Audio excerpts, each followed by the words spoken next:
S9 TV ಕನ್ನಡಕ್ಕೆ ಜಿಲ್ಲಾ ಹಾಗೂ ತಾಲೂಕು ವರದಿಗಾರರು ಬೇಕಾಗಿದ್ದಾರೆ. ಹುಬ್ಬಳ್ಳಿ, ಧಾರವಾಡ, ಬಿಜಾಪುರ, ಬಾಗಲಕೋಟೆ, ದಾವಣಗೆರೆ, ಹಾವೇರಿ, ಗದಗ, ಕೊಪ್ಪಳ, ಹೊಸಪೇಟೆ ಹಾಗೂ ಇತರೆ ಜಿಲ್ಲೆಗಳಿಗೆ ವರದಿಗಾರರು ಬೇಕಾಗಿದ್ದಾರೆ. ಈ ಕೂಡಲೇ ಸಂಪರ್ಕಿಸಿ 9686428422. ಹೊಸ ಕಳೆಯೊಂದಿಗೆ ಮತ್ತೆ ಬರ್ತಿದೆ ಹೊಸ ವರ್ಷ.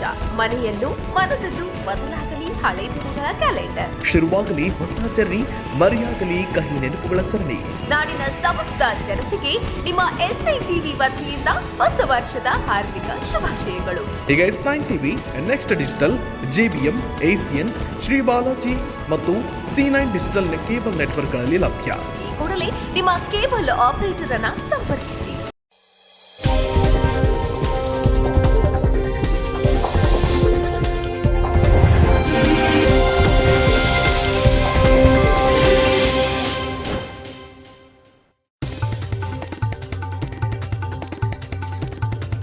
ಸ್ವಾಮಿ ವಿವೇಕಾನಂದ ವಿಶ್ವವನ್ನೇ ಬೆರಗುಗೊಳಿಸಿದ್ದಾರೆ. ದೇಶದ ಯುವಕರಿಗೆ ಸ್ಫೂರ್ತಿಯಾಗಿದ್ದಾರೆ. ರಾಹುಲ್ ಜಾರಕಿಹೊಳಿ ಹೇಳಿಕೆ.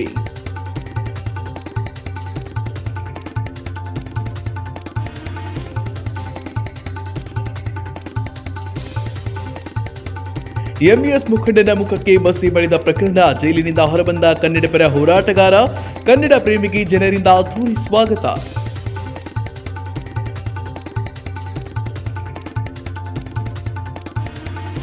ಡಿಕೆಶಿ ಸಿಎಂ ಸೀಟ್ಗೋಸ್ಕರ ಪಾದಯಾತ್ರೆ ಮಾಡ್ತಿದ್ದಾರೆ. ಸಿದ್ದರಾಮಯ್ಯ ಮೇಲೆ ಬಲ ಪ್ರದರ್ಶನ ಮಾಡ್ತಿದ್ದಾರೆ. ಡಿಕೆಶಿ ಪಾದಯಾತ್ರೆ ಬಗ್ಗೆ ಬಿಸಿ ಪಾಟೀಲ್ ವ್ಯಂಗ್ಯ.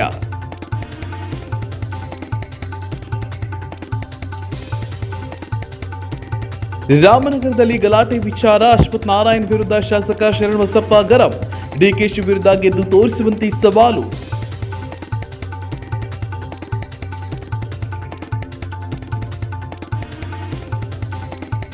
ಏತ ನೀರಾವರಿ ಯೋಜನೆಯಿಂದ 35 ಗ್ರಾಮ ವಂಚಿತ. ನೀರಾವರಿ ಕ್ಷೇತ್ರಕ್ಕೆ ಸೇರಿಸುವಂತೆ ಒತ್ತಾಯ. ಸಿಎಂಗೆ ಮನವಿ ಸಲ್ಲಿಸಿದ ಮಾನಪ್ಪ ವಜ್ಜಲ್. S9 ಟಿವಿ ನ್ಯೂಸ್ಗೆ ಸ್ವಾಗತ. ನಾನು ಪ್ರಸಾದ್. ವಿಶ್ವವನ್ನೇ ಬೆರಗುಗೊಳಿಸಿದ ಮಹಾನ್ ಸಂತ ಸ್ವಾಮಿ ವಿವೇಕಾನಂದ ಇವರು ದೇಶದ ಯುವಕರಿಗೆ ಸ್ಫೂರ್ತಿಯಾದವರು ಅಂತ ಯುವ ನಾಯಕ ರಾಹುಲ್ ಜಾರಕಿಹೊಳಿ ಹೇಳಿದ್ದಾರೆ. ಗೋಕಾಕ್ ನಗರದ ಹಿಲ್ ಗಾರ್ಡನ್ ಕಚೇರಿಯಲ್ಲಿ ಸ್ವಾಮಿ ವಿವೇಕಾನಂದರ ಜಯಂತಿಯ ನಿಮಿತ್ತ ಅವರ ಭಾವಚಿತ್ರಕ್ಕೆ ಪೂಜೆ ಸಲ್ಲಿಸಿ ಮಾತನಾಡಿದ ಅವರು, ಸ್ವಾಮಿ ವಿವೇಕಾನಂದ ಯುಗ ಪುರುಷ. ಇವರ ತತ್ವ, ಆದರ್ಶ, ಅದ್ಭುತ ಸಂದೇಶಗಳು ಎಂದಿಗೂ ಪ್ರಸ್ತುತವಾಗಿವೆ ಅಂತ ಹೇಳಿದ್ದಾರೆ. ವಿಶ್ವವನ್ನೇ ಬೆರಗುಗೊಳಿಸಿದ ಮಹಾನ್ ಸಂತ ಸ್ವಾಮಿ ವಿವೇಕಾನಂದ ಇವರು ದೇಶದ ಯುವಕರಿಗೆ ಸ್ಫೂರ್ತಿಯಾದವರು ಎಂದು ಯುವ ನಾಯಕ ರಾಹುಲ್ ಜಾರಕಿಹೊಳಿ ಹೇಳಿದರು. ನಗರದ ಹಿಲ್ ಗಾರ್ಡನ್ ಕಚೇರಿಯಲ್ಲಿ ಸ್ವಾಮಿ ವಿವೇಕಾನಂದರ ಜಯಂತಿ ನಿಮಿತ್ತ ಅವರ ಭಾವಚಿತ್ರಕ್ಕೆ ಪೂಜೆ ಸಲ್ಲಿಸಿ ಮಾತನಾಡಿದ ಅವರು, ಸ್ವಾಮಿ ವಿವೇಕಾನಂದರೊಬ್ಬರು ಯುಗ ಪುರುಷ. ಇವರ ತತ್ವ, ಆದರ್ಶ, ಅದ್ಭುತ ಸಂದೇಶಗಳು ಎಂದಿಗೂ ಪ್ರಸ್ತುತವಾಗಿವೆ ಎಂದರು. 1893ರಲ್ಲಿ ಚಿಕಾಗೋದಲ್ಲಿ ನಡೆದ ವಿಶ್ವ ಧರ್ಮ ಸಮ್ಮೇಳನದಲ್ಲಿ ಇವರು ಮಾಡಿದ್ದ ಭಾಷಣ ಎಂದಿಗೂ ಪ್ರಸಿದ್ಧ. ಇದೊಂದು ಅತ್ಯಂತ ಪರಿಣಾಮಕಾರಿ ಭಾಷಣ. ಯುವ ಜನತೆಗೆ ಸ್ಫೂರ್ತಿಯ ಚಿಲುಮೆಯಂತಿದ್ದ ವಿವೇಕಾನಂದರ ಚಿಂತನೆ, ಸಂದೇಶಗಳು ಎಂದೆಂದಿಗೂ ಎಲ್ಲರಿಗೂ ದಾರಿದೀಪ ಎಂದು ತಿಳಿಸಿದರು. ಈ ಸಂದರ್ಭದಲ್ಲಿ ವಿವೇಕ್ ಜತ್ತಿ, ಅರವಿಂದ ವಿಠಲ್, ಪ್ರಸನ್ನವರ್, ವಿನೋದ್ ಡೋಂಗ್ರೆ, ಪಾಂಡು, ರಂಗಶುಭೆ, ಪ್ರಹ್ಲಾದ ನಾಡಿಗೇರ್, ಕಲ್ಪನಾ ಜೋಶಿ ಸೇರಿದಂತೆ ಇತರರು ಇದ್ದರು.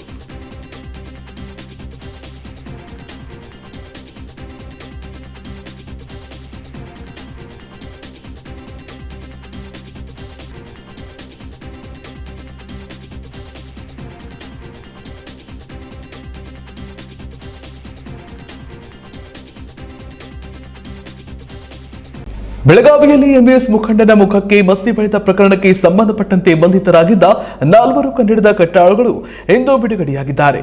ಬೆಳಗಾವಿಯಲ್ಲಿ ಎಂಇಎಸ್ ಮುಖಂಡನ ಮುಖಕ್ಕೆ ಮಸಿ ಬಳಿದಿದ್ದ ಪ್ರಕರಣಕ್ಕೆ ಸಂಬಂಧಿಸಿದಂತೆ ಕೊಲೆ ಪ್ರಯತ್ನ ಪ್ರಕರಣದಡಿ ಎಫ್ಐಆರ್ ದಾಖಲಾಗಿ ಹಿಂಡಲಗ ಜೈಲು ಸೇರಿದ್ದ 4 ಕನ್ನಡದ ಕಟ್ಟಾಳುಗಳು ಇಂದು ಬಿಡುಗಡೆಯಾಗಿದ್ದಾರೆ. ಬೆಳಗಾವಿಯಲ್ಲಿ ಎಂಇಎಸ್ ಮುಖಂಡನ ಮುಖಕ್ಕೆ ಮಸಿ ಬಳಿದ ಪ್ರಕರಣಕ್ಕೆ ಸಂಬಂಧಿಸಿದಂತೆ ಬಂಧಿತರಾಗಿದ್ದ 4 ಕನ್ನಡ ಪರ ಕಟ್ಟಾಳುಗಳು ಇಂದು ಬಿಡುಗಡೆಯಾಗಿದ್ದಾರೆ. ಬೆಳಗಾವಿಯಲ್ಲಿ ಎಂಇಎಸ್ ಮುಖಂಡನ ಮುಖಕ್ಕೆ ಮಸಿ ಬಳಿದಿದ್ದ ಪ್ರಕರಣಕ್ಕೆ ಸಂಬಂಧಿಸಿದಂತೆ ಕೊಲೆ ಪ್ರಯತ್ನ ಪ್ರಕರಣದಡಿ ಎಫ್ಐಆರ್ ದಾಖಲಾಗಿ ಹಿಂಡಲ್ಕ ಜೈಲು ಸೇರಿದ್ದ 4 ಕನ್ನಡದ ಕಟ್ಟಾಳುಗಳು ಇಂದು ಬಿಡುಗಡೆಯಾಗಿದ್ದವು. ಕರ್ನಾಟಕ ನವನಿರ್ಮಾಣ ಸೇನೆ, ಜಿಲ್ಲಾ ಯುವ ಘಟಕ ಅಧ್ಯಕ್ಷ ಸಂಪತ್ ಕುಮಾರ್ ದೇಸಾಯಿ, ಅನಿಲ್ ದಡ್ಡಿಮನಿ, ಸಚಿನ್ ಮಠದ್, ರಾಹುಲ್ ಕಲಕಾಂಕರ್ ಇಂದು ಹಿಂಡಲ್ಗ ಜೈಲಿನಲ್ಲಿ ಬಿಡುಗಡೆಯಾಗಿದ್ದಾರೆ. ಇನ್ನು ಜೈಲಿನಿಂದ ಬಿಡುಗಡೆಯಾದ ಕನ್ನಡ ಕಾರ್ಯಕರ್ತರಿಗೆ ಕ್ಷೀರಾಭಿಷೇಕಕ್ಕೆ ಮುಂದಾಗಿದ್ದ ಅಭಿಮಾನಿಗಳು ಪೊಲೀಸರಿಂದ ತಡೆದಿದ್ದಾರೆ. ಈ ಸಂದರ್ಭದಲ್ಲಿ ಕರ್ನಾಟಕ ನವನಿರ್ಮಾಣ ಸೇನೆ ರಾಜ್ಯಾಧ್ಯಕ್ಷ ಭೀಮಾಶಂಕರ್ ಪಾಟೀಲರಿಂದ 4 ಕನ್ನಡದ ಕಟಾಳುಗಳನ್ನು ಹಿಂಡಲ್ಗ ಜೈಲಿನ ಎದುರು ಸನ್ಮಾನಿಸಿ ಗೌರವಿಸಿದ್ದಾರೆ. ಬಿಳಿ ಬಣ್ಣದ ಶರ್ಟ್, ಪಂಚೆ ತೊಡಿಸಿ, ಮೈಸೂರು ಪೀಠ ಹಾಕಿ, ಶಾಲು ಹೊದಿಸಿ, ಹಾರ ಹಾಕಿ ಸನ್ಮಾನ ಮಾಡಿದ್ರು. ಈ ಸಂದರ್ಭದಲ್ಲಿ ಮಾತನಾಡಿದ ಡಿಸೆಂಬರ್ 13ರಂದು ಬೆಳಗಾವಿಯಲ್ಲಿ ಅಧಿವೇಶನವನ್ನು ವಿರೋಧಿಸಿ ಎಂಇಎಸ್ ಮಹಾಮೇಳ ನಡೆಸಿತ್ತು. ಮಹಾಮೇಳ ನಡೆಯುವ ಸ್ಥಳಕ್ಕೆ ನುಗ್ಗಿ ಎಂಇಎಸ್ ಅಧ್ಯಕ್ಷ ದೀಪಕ್ ದಳ್ವಿ ಮುಖಕ್ಕೆ ಕನ್ನಡಪರ ಹೋರಾಟಗಾರ ಸಂಪತ್ ಕುಮಾರ್ ದೇಸಾಯಿ ಮಸಿ ಬರೆದಿದ್ರು. ಇದರ ಪ್ರಯುಕ್ತ ತಿಳುಕವಾಡಿ ಪೊಲೀಸ್ ಠಾಣಾ ವ್ಯಾಪ್ತಿಯಲ್ಲಿ 4 ಮೇಲೆ ಕೊಲೆ ಯತ್ನ ಪ್ರಕರಣವನ್ನು ದಾಖಲಿಸಲಾಗಿತ್ತು. ಈ ಪ್ರಯುಕ್ತ ಇಂದು ನ್ಯಾಯಾಲಯ ಏಕೀಕರಣ ಸಮಿತಿ ಶಿವಸೇನೆಯಂತ ಪುಂಡ್ರಿಗೆ ಪ್ರಚೋದನೆಯನ್ನ ಕೊಟ್ಟು ಕರ್ನಾಟಕದ ವಿರುದ್ಧ, ಕನ್ನಡಿಗರ ವಿರುದ್ಧ ಪ್ರಚೋದನಾತ್ಮಕ ಕೆಲಸಗಳನ್ನು ಮಾಡಲಿಕ್ಕೆ ಹಿಂಬಾಗಿಲಿಂದ ಪ್ರೋತ್ಸಾಹ ಕೊಡುವಂತ ನಾಡದ್ರೋಹದ ಕೆಲಸವನ್ನ ಬೆಳಗಾವಿ ರಾಜಕಾರಣಿಗಳು ಮಾಡ್ತಾ ಇದ್ದಾರೆ ಅನ್ನೋದು ನಮ್ಗೆ ಗೊತ್ತಿದೆ.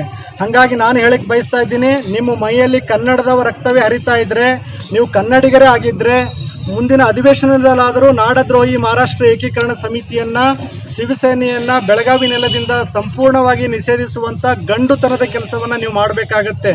ಮಾಡದೆ ಹೋದ್ರೆ ನಾವು ಮುಂದಿನ ಹೋರಾಟ ನಾಡದ್ರೋಹಿಗಳ ವಿರುದ್ಧ ಅಲ್ಲ, ನಾಡದ್ರೋಹಿಗಳ ಜೊತೆಗೆ ಕುಮ್ಮುಕ್ಕು ಕೊಡುವಂತ ನಿಮ್ಮಂತ ಮನೆಹಾಳರ ವಿರುದ್ಧ ಹೋರಾಟವನ್ನು ಕೈಗೆತ್ಕೋಬೇಕಾಗತ್ತೆ ಅನ್ನೋ ಮಾತನ್ನ ಈ ಸಂದರ್ಭದಲ್ಲಿ ನಾನು ಸರ್ಕಾರಕ್ಕೆ ಆಗ್ರಹ ಮಾಡ್ತಾ ಇದ್ದೀನಿ.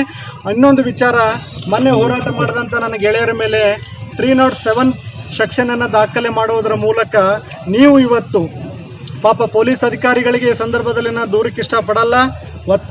ಒತ್ತಾಯ ಈ 2 ಕಾರಣಗಳಿಂದಾಗಿ ಅವರು ತಮ್ಮ ಕರ್ತವ್ಯವನ್ನು ಮಾಡಿದ್ದಾರೆ. ಆದರೆ ಒಬ್ಬ ಹೋರಾಟಗಾರನ ಮೇಲೆ ಕೊಲೆ ಯತ್ನದ ಪ್ರಕರಣವನ್ನು ದಾಖಲು ಮಾಡಿಸುವಂತ ಹೀನ ಕೆಲಸ ಬಹುತೇಕ ಭಾರತದ ಯಾವುದಾದ್ರೂ ರಾಜ್ಯದಲ್ಲಿ ನಡೆದಿದ್ರೆ ಅದು ಕರ್ನಾಟಕದಲ್ಲಿ ಅಂತೇಳಿ ಹೇಳಕ್ಕೆ ನಾನು ಬಯಸ್ತಾ ಇದ್ದೀನಿ. ನನ್ನ ಹೋರಾಟಗಾರರು, ನನ್ನ ಸಂಘಟನೆ ಪದಾಧಿಕಾರಿಗಳು, ಸಂಪತ್ ಕುಮಾರ್ ಮತ್ತು ಗೆಳೆಯರು ಯಾರು ಕೊಲೆ ಯತ್ನದ ಕೇಸಲ್ಲಿ ಭಾಗಿಯಾಗಿಲ್ಲ, ಕೊಲೆಗಡಕರಲ್ಲ, ಅವರು ಲೂಟಿ ಮಾಡಿಲ್ಲ, ರಾಜದ್ರೋಹದ ಕೆಲಸ ಮಾಡ್ತಾ ಇಲ್ಲ. ಕನ್ನಡಿಗರ ಸ್ವಾಭಿಮಾನವನ್ನು ಎತ್ತಿ ಹಿಡಿದಂಥ ಗೆಳೆಯರ ಮೇಲೆ ಇಂಥ ಪ್ರಕರಣಗಳನ್ನು ನೀವು ಹಾಕಿರುವಂಥದ್ದು 6 ಕೋಟಿ ಕನ್ನಡಿಗರು ತಲೆ ತಗ್ಗಿಸುವಂಥ ಕೆಲಸ ಇದು. ಈ ತಕ್ಷಣವೇ ಹಿಂದೆ ಪಡೆಯಬೇಕು ಅಂತೇಳಿ ಸರ್ಕಾರಕ್ಕೆ, ಮಾನ್ಯ ಗೃಹ ಮಂತ್ರಿಗಳಿಗೆ ಅವತ್ತು ಮನವಿ ಮಾಡಿದ್ದೀನಿ, ಇವತ್ತು ಸಹ ನಾನು ಅದನ್ನು ಮನವಿ ಮಾಡ್ತಾ ಇದ್ದೀನಿ. ಬೆಳಗಾವಿ ಕನ್ನಡಿಗರು ಕನ್ನಡ ಉಳಿವಿಗಾಗಿ ಬೆಳಗಾವಿ ನೆಲದಲ್ಲಿ ಕನ್ನಡದ ಜ್ಯೋತಿ ಆರದಂತೆ ಕಾಯಲಿಕ್ಕೆ ಸಂಪತ್ ಕುಮಾರ್ನಂತ ಸಾವಿರಾರು ತರುಣರು, ಸಾವಿರಾರು ಗೆಳೆಯರು ಮನೆ ಮನೆಗೂ ಕನ್ನಡವನ್ನು ಕಾಯುವಂಥ ವೀರ ಯೋಧರು ಹುಟ್ಟಬೇಕಾದಂಥ ಸಂದರ್ಭ ಇದಾಗಿದೆ. ನಾವು ಯಾವುದೇ ಕಾರಣಕ್ಕೂ ಜೈಲಿಗೆ ಹಾಕಿದ್ದಾರೆ ಅಂತ ಹೇಳಿ ನಾವು ಬಗ್ಗೋದಿಲ್ಲ, ಕುಗ್ಗೋದಿಲ್ಲ. ಇಂಥ 100 ಜೈಲುಗಳನ್ನ ಬಂದರೂ ಸಹ ನನ್ನ ಕಾರ್ಯಕರ್ತರು ಕರ್ನಾಟಕದ ಎಲ್ಲಾ ಜೈಲುಗಳನ್ನ ನೋಡ್ಬಿಟ್ಟಿದ್ದೀವಿ. ಆದ್ರೆ ಇದೇನು ದೊಡ್ಡ ಹೊಸ ನಮ್ಗೇನು ಅನುಭವ ಅಲ್ಲ.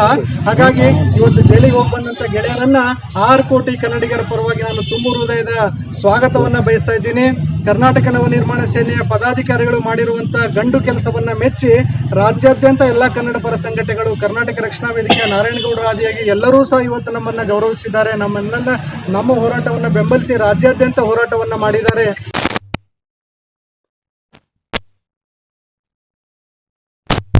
ಅಧಿವೇಶನದಲ್ಲಿ ಕರ್ನಾಟಕ ಸರ್ಕಾರದ ಜನಪ್ರತಿನಿಧಿಗಳಲ್ಲಿ ಮನವಿ ಮಾಡ್ತಾ ಇದ್ದೀನಿ, ಮುಂದಿನ ಅಧಿವೇಶನದಲ್ಲಿ ಹೇಗೆ ಮತಾಂತರ ನಿಷೇಧ ಕಾಯ್ದೆಯನ್ನ ಜಾರಿಗೆ ತಂದರೆ ಬೆಳಗಾವಿ ಅಧಿವೇಶನದಲ್ಲಿ ಆಗಬೇಕಾಗಿದ್ದು ಎಂಇಎಸ್ ನಿಷೇಧ ಕಾಯ್ದೆ ಅನುಷ್ಠಾನ ಆಗಬೇಕಾಗಿತ್ತು. ಆದರೆ ಕನ್ನಡಿಗರ ದುರ್ದೈವ ಅದು.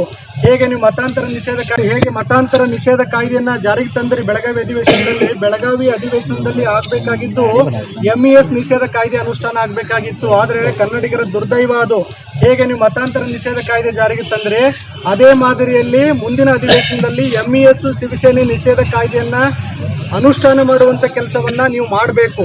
ಕರ್ನಾಟಕದ ಯಾವ ಪಕ್ಷದ ಶಾಸಕರು ಈ ವಿಚಾರದಲ್ಲಿ ಎಂಇಎಸ್ ಮತ್ತು ಶಿವಸೇನೆ ನಿಷೇಧ ಕಾಯ್ದೆ ಮಂಡನೆಯನ್ನ ವಿಧಾನಸೌಧದಲ್ಲಿ ಯಾರು ಮಂಡಿಸ್ತಾರೋ ಅಂತ ಶಾಸಕರಿಗೆ ವೈಯಕ್ತಿಕವಾಗಿ ಕರ್ನಾಟಕ ನವನಿರ್ಮಾಣ ಸೇನೆಯಿಂದ 1 ಕೋಟಿ ಹಣವನ್ನು ನೀಡುವುದರ ಮೂಲಕ ಅವರನ್ನ ಕನ್ನಡದ ಭೀಷ್ಮ ಅಂತ ಕರೆಯುವಂತ ಕೆಲಸವನ್ನ ನಾವು ಮಾಡ್ತೀವಿ. ಇದು ಯಾಕೆ ಹೇಳ್ತಾ ಇದ್ದೀನಿ ಅಂತಂದ್ರೆ, ಇದು ನಿಮ್ಗೆ ಈಗಲಾದರೂ ಕನ್ನಡಿಗರ ಮನಸ್ಥಿತಿ, ಹೋರಾಟಗಾರರ ಮನಸ್ಥಿತಿ ನಿಮ್ಗೆ ಅರ್ಥ ಆಗಲಿ ರಾಜಕಾರಣವನ್ನು ಮಾಡುವವರೆಗೆ. ಹಾಗಾಗಿ ಯಾರು ಮುಂದಿನ ಅಧಿವೇಶನದಲ್ಲಿ ಎಂಇಎಸ್ ಶಿವಸೇನೆ ನಿಷೇಧ ಕಾಯ್ದೆಯನ್ನು ಮಂಡಿಸ್ತಿರೋ ಅವರಿಗೆ ಕರ್ನಾಟಕ ನವನಿರ್ಮಾಣ ಸೇನೆಯಿಂದ 1 ಕೋಟಿ ರೂಪಾಯಿಯನ್ನ ಬಹುಮಾನ ರೂಪದಲ್ಲಿ ಕೊಟ್ಟು ನಿಮ್ಮನ್ನ ಸತ್ಕರಿಸುವಂತ ಕೆಲಸವನ್ನ ನಾವು ಮಾಡ್ತೀವಿ ಅನ್ನುವಂತ ಈ ಮಾತನ್ನ ಈ ಸಂದರ್ಭದಲ್ಲಿ ನಾನು ಹೇಳ್ತಾ ಇದ್ದೀನಿ. ಹಾಗಾಗಿ ಬೆಳಗಾವಿ ನೆಲದಲ್ಲಿ ನಾಡದ್ರೋಹಿ ಎಂಇಎಸ್ ರಣಹೇಡಿ ಶಿವಸೇನೆಯನ್ನ ಯಾವುದೇ ಕಾರಣಕ್ಕೂ ಬೆಳಲಿಕ್ಕೆ, ಪುಂಡಾಟ ಮಾಡಲಿಕ್ಕೆ ಸರ್ಕಾರಗಳು ಬಿಡಬಾರ್ದು. ಮಾನ್ಯ ಬೆಳಗಾವಿ ಪೊಲೀಸ್ ಹಾಗಾಗಿ ಎಷ್ಟೋ ಸಲ ಕನ್ನಡ ಹೋರಾಟಗಾರರ ಮೇಲೆ ಸವಾರಿ ಆಗುವಂತ ಕೆಲಸಗಳು ಇಲ್ಲಿ ಆಗಿದ್ದಾವೆ. ನಾನು ಅವರಲ್ಲೂ ಮನವಿ ಮಾಡ್ತಾ ಇದ್ದೀನಿ, ಕನ್ನಡ ಹೋರಾಟಗಾರ ಯಾರು ಶ್ರೀಮಂತರ ಮಕ್ಕಳಲ್ಲ, ಕನ್ನಡ ಹೋರಾಟಗಾರ ಯಾರು ಅಗರ್ಭ ಶ್ರೀಮಂತರ ಮಕ್ಕಳು, ರಾಜಕಾರಣಿಗಳ ಮಕ್ಕಳಲ್ಲ, ಮಧ್ಯಮ ವರ್ಗದ ಕುಟುಂಬದ ಗೆಳೆಯರು ಕನ್ನಡದ ಸ್ವಾಭಿಮಾನದಿಂದಾಗಿ ಕನ್ನಡ ಹೋರಾಟವನ್ನ ಮಾಡ್ತಾ ಇದ್ದಾರೆ. ಅವ್ರಿಗೆ ದಯವಿಟ್ಟು ಸಹಕರಿಸುವಂತ ಕೆಲಸಗಳನ್ನ ನೀವು ಮಾಡ್ರಿ. ಸಂಗೊಳ್ಳಿ ರಾಯಣ್ಣನ ಪ್ರತಿಮೆಗೆ ಅಪಮಾನ ಆಯಿತು, ಬಸವಣ್ಣನ ಪ್ರತಿಮೆಗೆ ಅಪಮಾನ ಆಯಿತು. ಈ ಯಾವ ಅಪಮಾನಗಳನ್ನು ನಾವು ಮರೆತಿಲ್ಲ, ಮರೆಯೋದು ಇಲ್ಲ. ಇದು ನಮ್ಮ ಹೋರಾಟದ ಪ್ರಾರಂಭ ಅಷ್ಟೇ, ಇದು ಅಂತ್ಯ ಅಲ್ಲ. ಮುಂದಿನ ದಿನದಲ್ಲಿ ನಾಡದ್ರೋಹಿ ಮಹಾರಾಷ್ಟ್ರ ಏಕೀಕರಣ ಸಮಿತಿಯ ಪುಂಡರಿಗೆ ಸರಿಯಾದ ಪಾಠ ಕಲಿಸುವಂತ ಇನ್ನೂ ಹಲವಾರು ಯೋಜನೆಗಳನ್ನ, ಹೋರಾಟಗಳನ್ನ ನಾವು ಹಮ್ಮಿಕೊಂಡಿದ್ದೀವಿ. ಆ ಸಂದರ್ಭದಲ್ಲೂ ಸಹ ನಾವು ಬೆಳಗಾವಿ ಕನ್ನಡಿಗರ ಮುಂದೆ ಏನು ಅವ್ರ ಮ್ಯಾಗ ಏನು ಕಾನೂನಾತ್ಮಕ ಕ್ರಮ ತಗೋತಾರ, MES ಬ್ಯಾನ್ ಮಾಡ್ತೈತಿಲ್ಲ ಗೊತ್ತಿಲ್ಲ. ಈಗ ಬಂದೇ ಆಗಿರುವಂತ ಇವ್ರ ಮ್ಯಾಗ ಏನು ಕ್ರಮ ತಗೋತಾರಲ್ಲ ಅದ್ರ ಮ್ಯಾಗ MES ಕುಗ್ಗುತ್ತಾ ಹೋಗ್ತೈತಿ. MES ಇಂಥ ಪುಂಡಾಟ ಎಷ್ಟೇ ಮಾಡಿದ್ರು ಕರ್ನಾಟಕ ನವನಿರ್ಮಾಣ ಸೇನೆ ಅದಕ್ಕೆ ಎದುರಿಸೋಕೆ ರೆಡಿ ಇದ್ದೀವಿ. ಇದು ನಾವು ಜೈಲು ಇವೆಲ್ಲ ಹೋರಾಟ ಅಂತ ಬಂದಾಗ ನಾವು ಯಾವುದನ್ನು ವಿಚಾರ ಮಾಡೋಲ್ಲ. ಜೈಲು ಸೇರೋದು ಇವೆಲ್ಲ ಕಾಮನ್ ನಮ್ಮ ಕನ್ನಡ ಪರ ಹೋರಾಟಗಾರರಿಗೆ. ಮುಂದೆ ಯಾವುದೇ ಥರ ತ್ರಾಸಗಳು ಬಂದ್ರೂ ನಾವು ಕನ್ನಡ ಪರ ಹೋರಾಟ ಬಿಡುವುದಿಲ್ಲ. ಜೈ ಕರ್ನಾಟಕ. 307 ಕೇಸ್ ನಮ್ಗೆ ಆಗಿರೋದು, ನಾವು ಜೈಲಿಗೆ ಬಂದು ಮರನೇ ದಿನ ನಮ್ಗೆ ಗುರ್ತಾಗಿರೋದು. ಯಾಕಂದ್ರೆ ನಾವು ಅವರು ವ್ಯಾಕ್ಸಿನ್ ಡಿಪೋ ಮಹಾಮೇಳ ಮಾಡ್ತಿದ್ರು. ವ್ಯಾಕ್ಸಿನ್ ಡಿಪೋ ಮಹಾಮೇಳದ ಬೆಳಗ್ಗೆ ಯಾವುದೋ ಒಂದು ವಿಡಿಯೋ ಮಾಡಿಬಿಟ್ರು, ಜೈ ಮಹಾರಾಷ್ಟ್ರ ಅದು ಇದು ಬೆಳಗಾವಿ ಬಗ್ಗೆ ಅವಹೇಳನಕಾರಿ ಕೊಡೋದು, ಕನ್ನಡಿಗರ ಬಗ್ಗೆ ಅವಹೇಳನ ಮಾಡೋದು ಅಂತ ಒಂದು ವಿಡಿಯೋ ಮಾಡಿಬಿಟ್ರು. ಅವಾಗ ನಾವು ಯಾರೂ ಇರಲಿಲ್ಲ, ನಮ್ಮ ಸಂಘಟನೆದವ್ರು ಯಾರೂ ಇಲ್ಲ, ನಾವು 4 ಜನ ಅಷ್ಟೇ ಇದ್ವಿ. ಇದನ್ನು ಬಿಡೋದು ಬೇಡ, ಇವ್ರನ್ನ ಬಿಟ್ಟರೆ ಇದೇ ಥರ ಮಾತಾಡ್ಕೊಂತ ಹೋಗ್ತಾರೆ ಅಂತ ಹೇಳಿ ಒಂದೆರಡು ಡಬ್ಬಿ ಮಸಿ ತೊಗೊಂಡ್ರು. ಅವ್ರು ಇರುವಂಥ ಜಾಗಕ್ಕನ ಹೋದ್ವಿ ನಾವು. ಪೊಲೀಸ್ ಅರ್ಪಗವಲ್ಲೂ ಇತ್ತು, ಅದರ ಪುಂಡ್ರೂ ಇದ್ದರು. ಪುಂಡ್ರಿಗೆ ನಮ್ಮವ್ರನ್ನ ಸಹಕಾರ ಕೊಡ್ತಿದ್ರು. ಅಷ್ಟ್ರಾಗ ಅವ್ರು ಹೊರಗೆ ಬಂದರು. ಆ ಟೈಮ್ನಾಗ ನಮಗೆ ಸಿಕ್ಕರು, ಅವಾಗ ನಾವು ಮಸಿ ಬೆಳೆದ್ವಿ. ಯಾವುದು ಏನು ಇರಲಿಲ್ಲ, ಬರೀ ಮಸಿ ಡಬ್ಬಿ ಬಿಟ್ಟರೆ ಏನಿಲ್ಲ. ಯಾವುದೇ ತರಹದ ಹತ್ಯಾರಿಗಳು ಆಗ್ತು ಏನೂ ಇರಲಿಲ್ಲ. ಇದು ಒಂದು ಫೇಕ್ ಕೇಸ್. ಆಮೇಲೆ ಅವತ್ತು ನಡೆದಂತ ಹೋರಾಟದ ಪ್ರತಿಯೊಂದು ವಿಡಿಯೋ ನಮ್ಮ ಹತ್ರ ಇದೆ. ಅದನ್ನ ನಾವು ಕೋರ್ಟಿಗೆ ದಾಖಲೆ ಮಾಡ್ತಾ ಇದ್ದೀವಿ. ಈಗ ಚಾಲೆಂಜ್ ಮಾಡ್ತಾ ಇದ್ದೀವಿ ಹೈಕೋರ್ಟಿಗೆ. ಇದು 307 ಅನ್ನ ಇದು ಮಾಡ್ಬೇಕಂತ ಹೈಕೋರ್ಟಿಗೆ ನಾವು ದಾಖಲೆ ನಮ್ಮ ವಕೀಲರ ಜೊತೆಗೆ ಮಾತಾಡಿದ್ದೀವಿ. 307 ಸರ್ಕಾರ ಗೌರವಯುತವಾಗಿ ಅದು ಕೈ ಬಿಟ್ಟರೆ ಸರ್ಕಾರಕ್ಕೂ ಗೌರವ. ಅದು ಒಂದ್ ವೇಳೆ ಸರ್ಕಾರ ಕೈ ಬಿಡ್ಲಿಲ್ಲ ಅಂದ್ರೆ ಕಾನೂನಿನ ಮೊರೆ ಹೋಗಿ ಕೋರ್ಟ್ ಮುಖಾಂತರ ಸರ್ಕಾರಕ್ಕೆ ಪಾಠ ಕಲಿಸುವಂತ ಕೆಲಸ ಮಾಡಬೇಕು ಅಂತ ಈಗಾಗಲೇ ನಮ್ಮ ವಕೀಲರ ಚಂದ ಕೆಲಸ ಮಾಡ್ತಾ ಇದೆ. ಈಗ ನಾಳೆನೇ ಅದಕ್ಕೆ ನಾವು 307 ಕೈ ಬಿಡಬೇಕು ಅಂತೇಳಿ ಹೈಕೋರ್ಟಿಗೆ ಅರ್ಜಿಯನ್ನು ಹಾಕ್ತಾ ಇದ್ದೀವಿ. ಸಿಎಂ ಸ್ಥಾನಕ್ಕಾಗಿ ಡಿಕೆ ಶಿವಕುಮಾರ್ ಪಾದಯಾತ್ರೆ ಮಾಡ್ತಿದ್ದಾರೆ ಅಂತ ಸಿಎಂ ಹುದ್ದೆಗಾಗಿ ಪಾದಯಾತ್ರೆ ಮೂಲಕ ಕಿತ್ತಾಟ ಮಾಡ್ತಿದ್ದಾರೆ ಅಂತ ಯಾದಗಿರಿಯಲ್ಲಿ ಕೃಷಿ ಸಚಿವ ಬಿಸಿ ಪಾಟೀಲ್ ಡಿಕೆ ಶಿವಕುಮಾರ್ ವಿರುದ್ಧ ವಾಗ್ದಾಳಿ ನಡೆಸಿದ್ದಾರೆ. ಯಾದಗಿರಿ ಜಿಲ್ಲೆಯ ಶಹಾಪುರ ನಗರದಲ್ಲಿ ಮಾತನಾಡಿದ ಅವರು ಕೆಪಿಸಿಸಿ ಅಧ್ಯಕ್ಷ ಡಿಕೆ ಶಿವಕುಮಾರ್ ವಿರುದ್ಧ ವಾಗ್ದಾಳಿ ನಡೆಸಿದ್ದಾರೆ. ಸಿದ್ದರಾಮಯ್ಯನವರ ವರ್ಚಸ್ಸು ಕಡಿಮೆ ಮಾಡಲು ಸಿಎಂ ಹುದ್ದೆಗಾಗಿ ಡಿಕೆ ಶಿವಕುಮಾರ್ ಪಾದಯಾತ್ರೆ ಮಾಡ್ತಿದ್ದಾರೆ. ಸಿಎಂ ರೇಸ್ನಲ್ಲಿ ಸಿಎಂ ತಾನೇ ಆಗಬೇಕು ಅಂತ ಸಿಎಂ ಹುದ್ದೆಗಾಗಿ ತಿಕ್ಕಾಟ ಮಾಡ್ತಿದ್ದಾರೆ ಅಂತ ಅವರು ವ್ಯಂಗ್ಯ ಮಾಡಿದ್ದಾರೆ. ಸಿಎಂ ಹುದ್ದೆಗಾಗಿ ಪಾದಯಾತ್ರೆ ಮೂಲಕ ಕಿತ್ತಾಟ ಮಾಡ್ತಿದ್ದಾರೆ. ಯಾದಗಿರಿಯಲ್ಲಿ ಕೃಷಿ ಸಚಿವ ಬಿಸಿ ಪಾಟೀಲ್ ಡಿಕೆಶಿ ವಿರುದ್ಧ ವಾಗ್ದಾಳಿ ನಡೆಸಿದ್ದಾರೆ. ಯಾದಗಿರಿ ಜಿಲ್ಲೆಯ ಶಹಾಪುರದ ಬೀಬರಾಯನಗುಡಿಯಲ್ಲಿ ಸಚಿವ ಬಿಸಿ ಪಾಟೀಲ್ ಡಿಕೆಶಿ ವಿರುದ್ಧ ವಾಗ್ದಾಳಿ ನಡೆಸಿದ್ರು. ಸಿದ್ದರಾಮಯ್ಯನವರ ವರ್ಚಸ್ಸು ಕಡಿಮೆ ಮಾಡಿ ಸಿಎಂ ಹುದ್ದೆಗಾಗಿ ಡಿಕೆ ಶಿವಕುಮಾರ್ ಪಾದಯಾತ್ರೆ ಮಾಡ್ತಿದ್ದಾರೆ. ಸಿಎಂ ರೇಸ್ನಲ್ಲಿ ಸಿಎಂ ನಾನಾಗಬೇಕು ಅಂತ ಸಿಎಂ ಹುದ್ದೆಗಾಗಿ ತಿಕ್ಕಾಟ ಮಾಡ್ತಿದ್ದಾರೆ. ವಿಧಾನಸಭೆ ಚುನಾವಣೆ ಮುಂದುವರುವಾಗಲೇ ಕೂಸು ಹುಟ್ಟೋ ಮುನ್ನವೇ ಕೊಲಾಯಿ ಹೊಲಿಸಿದಂತೆ ಡಿಕೆಶಿ ಮಾಡ್ತಿದ್ದಾರೆ. ಸಿದ್ದರಾಮಯ್ಯನವರ ಮೇಲೆ ಬಲ ಪ್ರದರ್ಶನ ಮಾಡಲು, ಪಾಪ್ಯುಲಾರಿಟಿ ತೋರಿಸಿಕೊಳ್ಳಲು ಶಿವಕುಮಾರ್ ಮೇಕೆದಾಟು ಪಾದಯಾತ್ರೆ ಮಾಡ್ತಿದ್ದಾರೆ. ಡಿಕೆಶಿ ಈ ಹಿಂದೆ ಜಲಸಂಪನ್ಮೂಲ ಸಚಿವರಾಗಿ ಕೆಲಸ ಮಾಡಿದ್ರು. ಅವರು ಒಂದು ಮೇಕೆದಾಟು ಯೋಜನೆಯ ಬಗ್ಗೆ ಚಕಾರ ಎತ್ತಿಲ್ಲ ಅಂತ ಅವರು ಹೇಳಿದ್ದಾರೆ. ಇಲ್ಲಿವರೆಗೂ ಕಾಂಗ್ರೆಸ್ನವರು ಮೇಕೆದಾಟು ಬಗ್ಗೆ ಉಸಿರೆತ್ತಿಲ್ಲ. 13ರಿಂದ 18ರವರೆಗೂ ಕಾಂಗ್ರೆಸ್ ಸರ್ಕಾರ ಇತ್ತು. 18-19 ಕೂಡ ಸಮ್ಮಿಶ್ರ ಸರ್ಕಾರ ಇತ್ತು. ಅವತ್ತಿನ ದಿವಸ ಡಿಕೆ ಶಿವಕುಮಾರ್ ಅವರು ನೀರಾವರಿ ಸಚಿವರಾಗಿದ್ದರು. ಅವರು ಎಂದೂ ಕೂಡ ಮೇಕೆದಾಟು ಬಗ್ಗೆ ಚಕಾರ ಎತ್ತಿಲ್ಲ. ಈಗ ಮೇಕೆದಾಟು ಬಗ್ಗೆ ಎತ್ಕೊಂಡು ಅವ್ರದ್ದೇನಾಗಿದೆ ಅಂದರೆ ಸಿದ್ದರಾಮಯ್ಯನವ್ರ ಮೇಲೆ ಒಂಥರ ಬಲ ಪ್ರದರ್ಶನ, ತನ್ನ ಪಾಪ್ಯುಲಾರಿಟಿ ತೋರಿಸ್ಕೋಬೇಕು, ಸಿದ್ದರಾಮಯ್ಯನವ್ರು ಕಡಿಮೆ ಮಾಡಬೇಕು ಅಂತ ಅವರವ್ರ ತಿಕ್ಕಾಟದಲ್ಲಿ ಈ ಸಿಎಂ ರೇಸಲ್ಲಿ ನಾನಾಗಬೇಕು ಅಂತೇಳಿ ಈ ಕೂಸು ಹುಟ್ಟೋದಕ್ಕಿಂತ ಮುಂಚೆ ಕುಲಾಯಿ ಹೊಲಿಸಿದ್ರು ಅನ್ನಂಗೆ ಇನ್ನೂ ಎಲೆಕ್ಷನ್ 1.5 ವರ್ಷ ಇರುವಂಥ ಸಮಯದಲ್ಲಿ ಈಗಾಗಲೇ ಮುಖ್ಯಮಂತ್ರಿ ಕಿತ್ತಾಟ ಮಾಡ್ಕೊಳ್ತಾ ಇದ್ದಾರೆ. ತಮ್ಮ ಪಾಪ್ಯುಲಾರಿಟಿ ತೋರಿಸ್ಕೊಳ್ಳಿಕ್ಕೆ ಜನವಿರೋಧ. ಈಗ ಕೋವಿಡ್ ಬಂದಿದೆ, ರಾಷ್ಟ್ರದಲ್ಲಿ ಇಡೀ ಜಗತ್ತಿನಲ್ಲಿ ಬಹಳ ಕ್ಲಿಷ್ಟಕರವಾದಂಥ ಪರಿಸ್ಥಿತಿ ಇದೆ. ಈಗ ನಿನ್ನೆ ಟಿ ವಿಯಲ್ಲಿ ನೋಡಿದ್ರಿ, ಅವ್ರ ಜೊತೆಗಿದ್ದಂಥ ಶಾಸಕರಿಗೂ ಬಂದಿದೆ, ಅವ್ರ ಜೊತೆಗಿದ್ದಂಥ 4-6 ಜನಕ್ಕೆ ಕೋವಿಡ್ ಬಂದಿದೆ.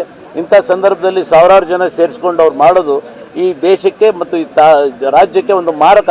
ಇದು ಕೊರೋನಾ ಒಂದು ದೊಡ್ಡ ಮಾರಕ ಆಗುತ್ತೆ. ಅವರು ಜವಾಬ್ದಾರಿ ಸ್ಥಾನದಲ್ಲಿದ್ದಂಥವ್ರು ಜವಾಬ್ದಾರಿನ ಅರ್ಥ ಮಾಡಬೇಕೆ ಹೊರತು ಜವಾಬ್ದಾರಿ ಬಿಟ್ಟು ಮಾಡೋದು ಸರಿಯಲ್ಲ. ಸರ್, ಈಗ ಸರ್ಕಾರ ಫೇಲ್ ಆಗಿಲ್ಲ. ಅನಾವಶ್ಯಕವಾಗಿ ದ್ವಂದ್ವ ಉಂಟು ಮಾಡಬಾರ್ದು ಅನ್ನೋ ಇದಕ್ಕೆ ಕಾಯ್ದಿದ್ದೇವೆ. ಅತಿ ಆದರೆ ಅದನ್ನು ಕಾನೂನು ರೀತಿ ಕಠಿಣವಾದಂಥ ಕಾನೂನು ಕ್ರಮ ಜರುಗಿಸ್ತೇವೆ. ಅಲ್ಲೇ ಸಿದ್ದರಾಮಯ್ಯನವ್ರ ಮೇಲೆ ಮತ್ತು ಡಿ ಕೆ ಶಿವಕುಮಾರ್ ಮೇಲೆ FIR ಆಗಿದೆ. FIR ಆಗಿದೆ. ಖಂಡಿತವಾಗಿ ಕಠಿಣವಾದಂಥ ಕ್ರಮ ಜರುಗಿಸ್ತೇವೆ. ಆಗುತ್ತೆ. ಲಾಕ್ಡೌನ್ ಸದ್ಯ ಪರಿಸ್ಥಿತಿಯಲ್ಲಿ ಲಾಕ್ಡೌನ್ ಬಗ್ಗೆ ಚಿಂತನೆ ಮಾಡಿಲ್ಲ. ಆದರೆ ಜನರು ಸಹಕಾರ ಕೊಡಬೇಕು. ಸಹಕಾರ ಕೊಟ್ಟು ಮಾಸ್ಕ್ ಹಾಕ್ಕೊಂಡು ಕೋವಿಡ್ ಇದು ಒಮಿಕ್ರಾನ್ ಮತ್ತು ಈ 3ನೇ ಅಲೆ ಏನು ಬಂದಿದೆ ಭಾಳ ಸ್ಪೀಡಾಗಿ ಸ್ಪ್ರೆಡ್ ಆಗ್ತಾ ಇದೆ. ಇದು ಅದನ್ನು ತಡಿಬೇಕು ಅಂತ ಹೇಳಿದ್ರೆ ಎಲ್ಲರೂ ಕೂಡ ಜನರು ಕೂಡ ಸಹಕಾರ ಮಾಡಬೇಕು. ಅದಕ್ಕೆ ಮಾಸ್ಕ್ಗಳನ್ನು ಧರಿಸೋದು, ಅಂತರವನ್ನು ಕಾಯ್ಕೊಳ್ಳುವಂಥದ್ದು ಮತ್ತು ಶುಚಿತ್ವವನ್ನು ಮೇಂಟೈನ್ ಮಾಡಿದ್ರೆ ಖಂಡಿತವಾಗಿ ಜನ ಸಹಕಾರ ಕೊಟ್ಟರೆ ಲಾಕ್ಡೌನ್ ಆಗದ ರೀತಿಯಲ್ಲಿ ನೋಡ್ಕೊಳ್ಳಿಕ್ಕೆ ನಾವು ಬಯಸ್ತೇವೆ.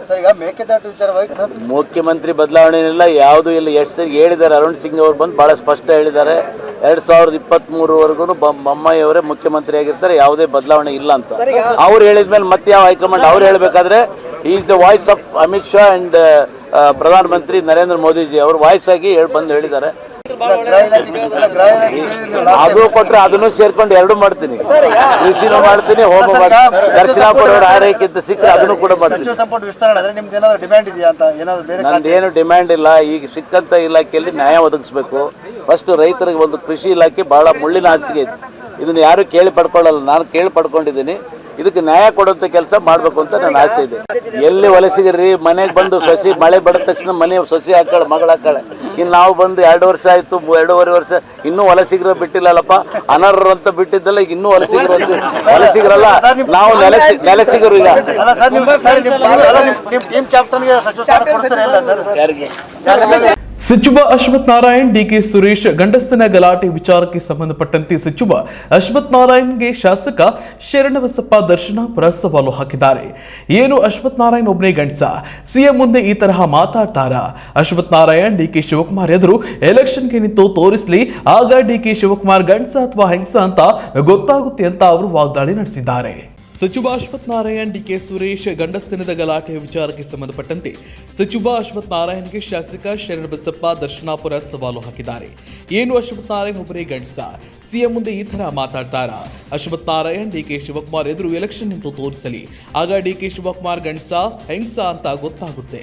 ಹೆಂಗಸರು ಕೂಡ ಗಂಡಸರಿಗಿಂತ ಸ್ಟ್ರಾಂಗ್ ಇದ್ದಾರೆ. ಅಲ್ಲೇ ಡಿಕೆ ಸುರೇಶ್ ಗಂಡಸರ ತೋರಿಸಿದ್ದಾನೆ. ಚುನಾಯಿತ ಪ್ರತಿನಿಧಿಯಾದ ಮೇಲೆ ನಾಲ್ಗೆ ಮತ್ತು ಬಾಯಿ ಮೇಲೆ ಹಿಡಿತಾ ಇರಬೇಕು. ಅನವಶ್ಯಕವಾಗಿ ಅಲ್ಲಿ ಗಂಡಸಿನ ಉಪಯೋಗ ಮಾಡಿದ್ರು. ಮೊದಲಿನಿಂದಲೂ ಬಿಜೆಪಿ ಮಂತ್ರಿಗಳು ಭ್ರಷ್ಟಾಚಾರ ಬ್ಯೂರೋನಲ್ಲಿ ಸಿಕ್ಕಾಕೊಂಡಿದ್ದಾರೆ. ಬಿಜೆಪಿಯವರಿಗೆ ಅಧಿಕಾರ ಬಂದ್ರೆ ಮದ ಏರುತ್ತೆ ಅಂತ ಅವರು ಆರೋಪ ಮಾಡಿದ್ದಾರೆ. ಈಗ ಮೊದಲಿನಿಂದ ಕೂಡ ಇವು ಬಿಜೆಪಿ ಮಂತ್ರಿಗಳು ಆದಂಥ ಸಂದರ್ಭದಲ್ಲಿ ಕರಪ್ಷನ್ದಾಗ ಸಿಗಬಿದ್ದಾರ, ಔಡಸೋಡ ಮಾತಾಡಿ ಸಿಗಬಿದ್ದಾರ, ಬ್ಲೂ ಫಿಲ್ಮ್ದಾಗ ಸಿಗಬಿದ್ದಾರ. ಅವರಿಗೆ ಅಧಿಕಾರ ಕೊಟ್ಟಗಳೇ ಮದ ಏರ್ತವ ಅವ್ರಿಗೆ. ಏನು ಅಶ್ವಥ್ ನಾರಾಯಣ್ ಒಬ್ಬನೇ ಗಂಡಸನ? ಮುಖ್ಯಮಂತ್ರಿ ಕುಂತಂಥ ಸಂದರ್ಭದಲ್ಲಿ ಆ ರೀತಿ ಯಾರಾದ್ರೂ ಮಾತಾಡ್ತಾರೆ? ನಮಗೂ ಭಾಳ ಮಾತಾಡೋದಿತ್ತು. ಆದ್ರೆ ಅಲ್ಲ, ಮಾತಾಡ್ತಕ್ಕಂಥ ಬೇರೆ ಹೇಳೋ ಹೋಗ್ಯಸಂದ ಇಲ್ಲೇ ನಾವು ಬಾಯಿಗೆ ಬಂದಂಗೆ ಔಡಸೋಡ ಮಾತಾಡಿದ್ರೆ ಅದಕ್ಕೇನ್ರೆ ರಿಸಲ್ಟ್ ಬರ್ತದ? ಬರಲ್ಲ. ಅದು ಅವ್ರು ಗಂಡಸ್ತಾನ ಏನಿದ್ರು ತೋರ್ಸನ್ ಹೋಗೇಶನ್ ಡಿ ಕೆ ಶಿವಕುಮಾರ್ ಎದುರು ಹೋಗಿ ನಿಂದ್ರ ಅಂತ ಹೇಳ್ರಿ, ಎಲೆಕ್ಷನ್ ಗೊತ್ತಾಗ್ತು. ಅವ್ರ ಎದುರು ಚುನಾವಣೆ ಡಿ ಕೆ ಶಿವಕುಮಾರ್ ಗಂಡಸನ ಹೆಂಗಸನ ಗೊತ್ತಾಗ್ತು, ಹೋಗಂತೇಳಿ ನಿಂದ್ರ ಅಂತ ಅವ್ರ ವಿರುದ್ಧ ನಿಂತು ಗೆದ್ದು ತೋರ್ಸ ಅಂತ ಹೇಳ್ತಾರೆ ಸರ್ ತಾವು. ನಿಂದ್ರ ಅಂತ ಹೇಳ್ರಿ, ಇಲ್ಲ ಯಾರಿಗಾರು ನಿಂದ್ರಿಸಿ ಗೆಲ್ಲಿಸ ಅಂತ ಹೇಳ್ರಿ ಕಡೆಗೆ. ಅಲ್ಲ ಅವ್ರು ಒಂದ್ ವೇಳೆ ನಿಂದ್ರಲಿದ್ರೆ ಯಾರಿಗೆ ಹೇಳಲ್ಲ, ಗಂಡಸನೆಲ್ಲ ಗೊತ್ತಾಗ್ತದೆ. ಮತ್ತೆ ಈಗ ಹೋಗಿ ನಿಂದ್ರ ಅಂತ ಡಿ ಕೆ ಶಿವಕುಮಾರ್ ಎಲ್ಲಾರು ಗಂಡಸ್ರೇ. ಅದೇನು ಹೆಣ್ಮಕ್ಳು ಕೈದಾಗ ಬಳೆ ಹಾಕ್ಯಾರಲ್ಲ, ಅವ್ರು ಗಂಡಸ್ರಕಿನ್ನ ಸ್ಟ್ರಾಂಗ್ ಯಾರ, ಅದ್ರ ಬಗ್ಗೆ ಅಲ್ಲ. ಅಲ್ಲಿ ಮಾತಾಡ್ತಕ್ಕಂಥ ಅವಶ್ಯಕತೆನೇ ಇರ್ಲಿಲ್ಲ. ಡಿ ಕೆ ಸುರೇಶ್ ತೋರಿಸಿದ ಗಂಡಸ್ತಾನ ಅಲ್ಲಿ ಹೋಗ್ಯಸಂದ. ಅದಲ್ರಿ, ಅದು ಮಾತಾಡ್ತಕ್ಕಂಥ ಆಸ್ ಎ ಮಿನಿಸ್ಟರ್ ನೋಡ್ರಿ, ಒಂದು ನೀವು ಚುನಾಯಿತ ಪ್ರತಿನಿಧಿ ಆದ್ಮೇಲೆ ನಿಮ್ಮ ಮಾತಿನ ಮ್ಯಾಗ ಬಾಯಿ ಮ್ಯಾಗ ಹಿಡುತ್ತಿರ್ಬೇಕು. ಎಲ್ಲರಿಗೆ ಬಾಯಿ ಎಲ್ಲ ರೀತಿ ಉಪಯೋಗ ಮಾಡ್ಲಿಕ್ಕೆ ಎಲ್ಲರಿಗೆ ಬರ್ತದೆ. ಆದ್ರೆ ಅನವಶ್ಯಕವಾಗಿ ಅಲ್ಲಿ ಉಪಯೋಗ ಮಾಡಿದ್ರಲ್ಲ. ನಂದವಾಡಗಿ ಏತ ನೀರಾವರಿ ಯೋಜನೆಯಡಿಯಲ್ಲಿ ನೀರಾವರಿಯಿಂದ ರಾಯಚೂರು ಜಿಲ್ಲೆಯ ಲಿಂಗಸ್ಗೂರು ತಾಲೂಕಿನ ಅಡವಿ ಬಾವಿ, ಹುನೂರು, ಅಮದಿಹಾಳ, ನಾಗಲಾಪುರ ಸೇರಿದಂತೆ ಸುಮಾರು 35 ಹಳ್ಳಿಗಳು ವಂಚಿತವಾಗಿದ್ದು ಒಟ್ಟು 25,000 ಹೆಕ್ಟೇರ್ ಕೃಷಿ ಜಮೀನನ್ನು ನೀರಾವರಿಗೆ ವ್ಯಾಪ್ತಿಗೆ ಸೇರ್ಪಡೆ ಮಾಡಲು ಮುಖ್ಯಮಂತ್ರಿಗಳಿಗೆ ಮತ್ತು ನೀರಾವರಿ ಸಚಿವರಿಗೆ ಮನವಿ ಪತ್ರ ಸಲ್ಲಿಸಲಾಗಿದೆ ಅಂತ ಹಟ್ಟಿ ಚಿನ್ನದಗಣಿ ಅಧ್ಯಕ್ಷ ಮಾನಪಾಡಿ ವಜ್ಜಲ್ ಪತ್ರಿಕಾ ಭವನದಲ್ಲಿ ಪತ್ರಿಕಾಗೋಷ್ಠಿ ನಡೆಸಿ ಮಾಹಿತಿಯನ್ನು ನೀಡಿದ್ದಾರೆ. ನಂದವಾಡಿಗೆ ಏತ ನೀರಾವರಿ ಯೋಜನೆ ಅಡಿಯಲ್ಲಿ ನೀರಾವರಿಯಿಂದ ರಾಯಚೂರು ಜಿಲ್ಲೆ ಲಿಂಗಸಗೂರು ತಾಲೂಕಿನ ಅಡವಿಬಾವಿ, ಹೂನೂರು, ಆಮ್ದಿಹಾಳ, ನಾಗ್ಲಾಪುರ ಸೇರಿದಂತೆ ಸುಮಾರು 35 ಹಳ್ಳಿಗಳು ವಂಚಿತವಾಗಿದ್ದು ಒಟ್ಟು 25,000 ಹೆಕ್ಟೇರ್ ಕೃಷಿ ಜಮೀನನ್ನು ನೀರಾವರಿಗೆ ವ್ಯಾಪ್ತಿಗೆ ಸೇರ್ಪಡೆ ಮಾಡಲು ಮುಖ್ಯಮಂತ್ರಿಗಳಿಗೆ ಮತ್ತು ನೀರಾವರಿ ಸಚಿವರಿಗೆ ಮನವಿ ಪತ್ರ ಸಲ್ಲಿಸಲಾಗಿದೆ ಎಂದು ಹಟ್ಟಿ ಚಿನ್ನದ ಗಣಿ ಅಧ್ಯಕ್ಷ ಮಾನಪ್ಪ ಡಿ ಬಜ್ಜಲ್ ಪತ್ರಿಕಾ ಭವನದಲ್ಲಿ ಪತ್ರಿಕಾಗೋಷ್ಠಿ ನಡೆಸಿ ಮಾಹಿತಿ ನೀಡಿದರು. ಒಂದು ಬೇಡಿಕೆ ಕೂಡ ಇತ್ತು, ನನ್ನ ಆಶೆ ಕೂಡ ಇತ್ತು. ಲಿಂಗಸೂರು ತಾಲೂಕು 1 ಎಕರೆ ಜಮೀನು ಉಳ್ಳಾಗ ನೀರಾವರಿ ಮಾಡಬೇಕು ಅಂತಕ್ಕಂಥ ಏನು ನಮ್ಮ ಆಸೆ ಇತ್ತು. ಇವಷ್ಟು ಈ 3 ಏತ ನೀರಾವರಿ ಯೋಜನೆಗಳು ಆಗೋದ್ರಿಂದ ಲಿಂಗಸೂರು ತಾಲೂಕಿನಲ್ಲಿರ್ತಕ್ಕಂಥ ಸಮಸ್ಯೆ ಏನು ಬಡ ಜನರು ಕೂಡ ಹೋಗ್ತಿದ್ರು, ರೈತರು, ಸಣ್ಣ ಸಣ್ಣ ರೈತರುಗಳು ಇವತ್ತ ನಮ್ಮ ತಾಲೂಕನ್ನು ಬಿಟ್ಟು ಬೇರೆ ಬೇರೆ ರಾಜ್ಯಗಳಿಗೆ, ರಾಜ್ಯ ಕೇಂದ್ರಗಳಲ್ಲಿ ಹೋಗ್ತಕ್ಕಂಥದ್ದು, ಗೂಳೆ ಹೋಗ್ತಕ್ಕಂಥದ್ದು ಸುಮಾರು ಸಾವಿರಾರು ಜನರು ನಮ್ಮ ಲಿಂಗಸೂರು ತಾಲೂಕಿನಿಂದ ಗೂಳೆ ಹೋಗ್ತಕ್ಕಂಥದ್ದನ್ನ ತಪ್ಪಿಸುವ ಉದ್ದೇಶಕ್ಕಾಗಿ ಈ ಯೋಜನೆಗಳನ್ನು ಜಾರಿ ಮಾಡಬೇಕು ಅಂತಕ್ಕಂಥದ್ದನ್ನ ನಾನು ಸರ್ಕಾರದಲ್ಲಿ ಮನವಿ ಮಾಡಿಕೊಂಡಿರ್ತಕ್ಕಂಥದ್ದು. ಈ ಯೋಜನೆಗಳು ಇದಕ್ಕೆ ಬೇಕಾದಂತ ನೀರು ಕೂಡ, ಯಾಕಂದ್ರೆ ಈ ಯೋಜನೆಗಳಿಗೆ ನೀರು ಬೇಕಾಗುತ್ತೆ.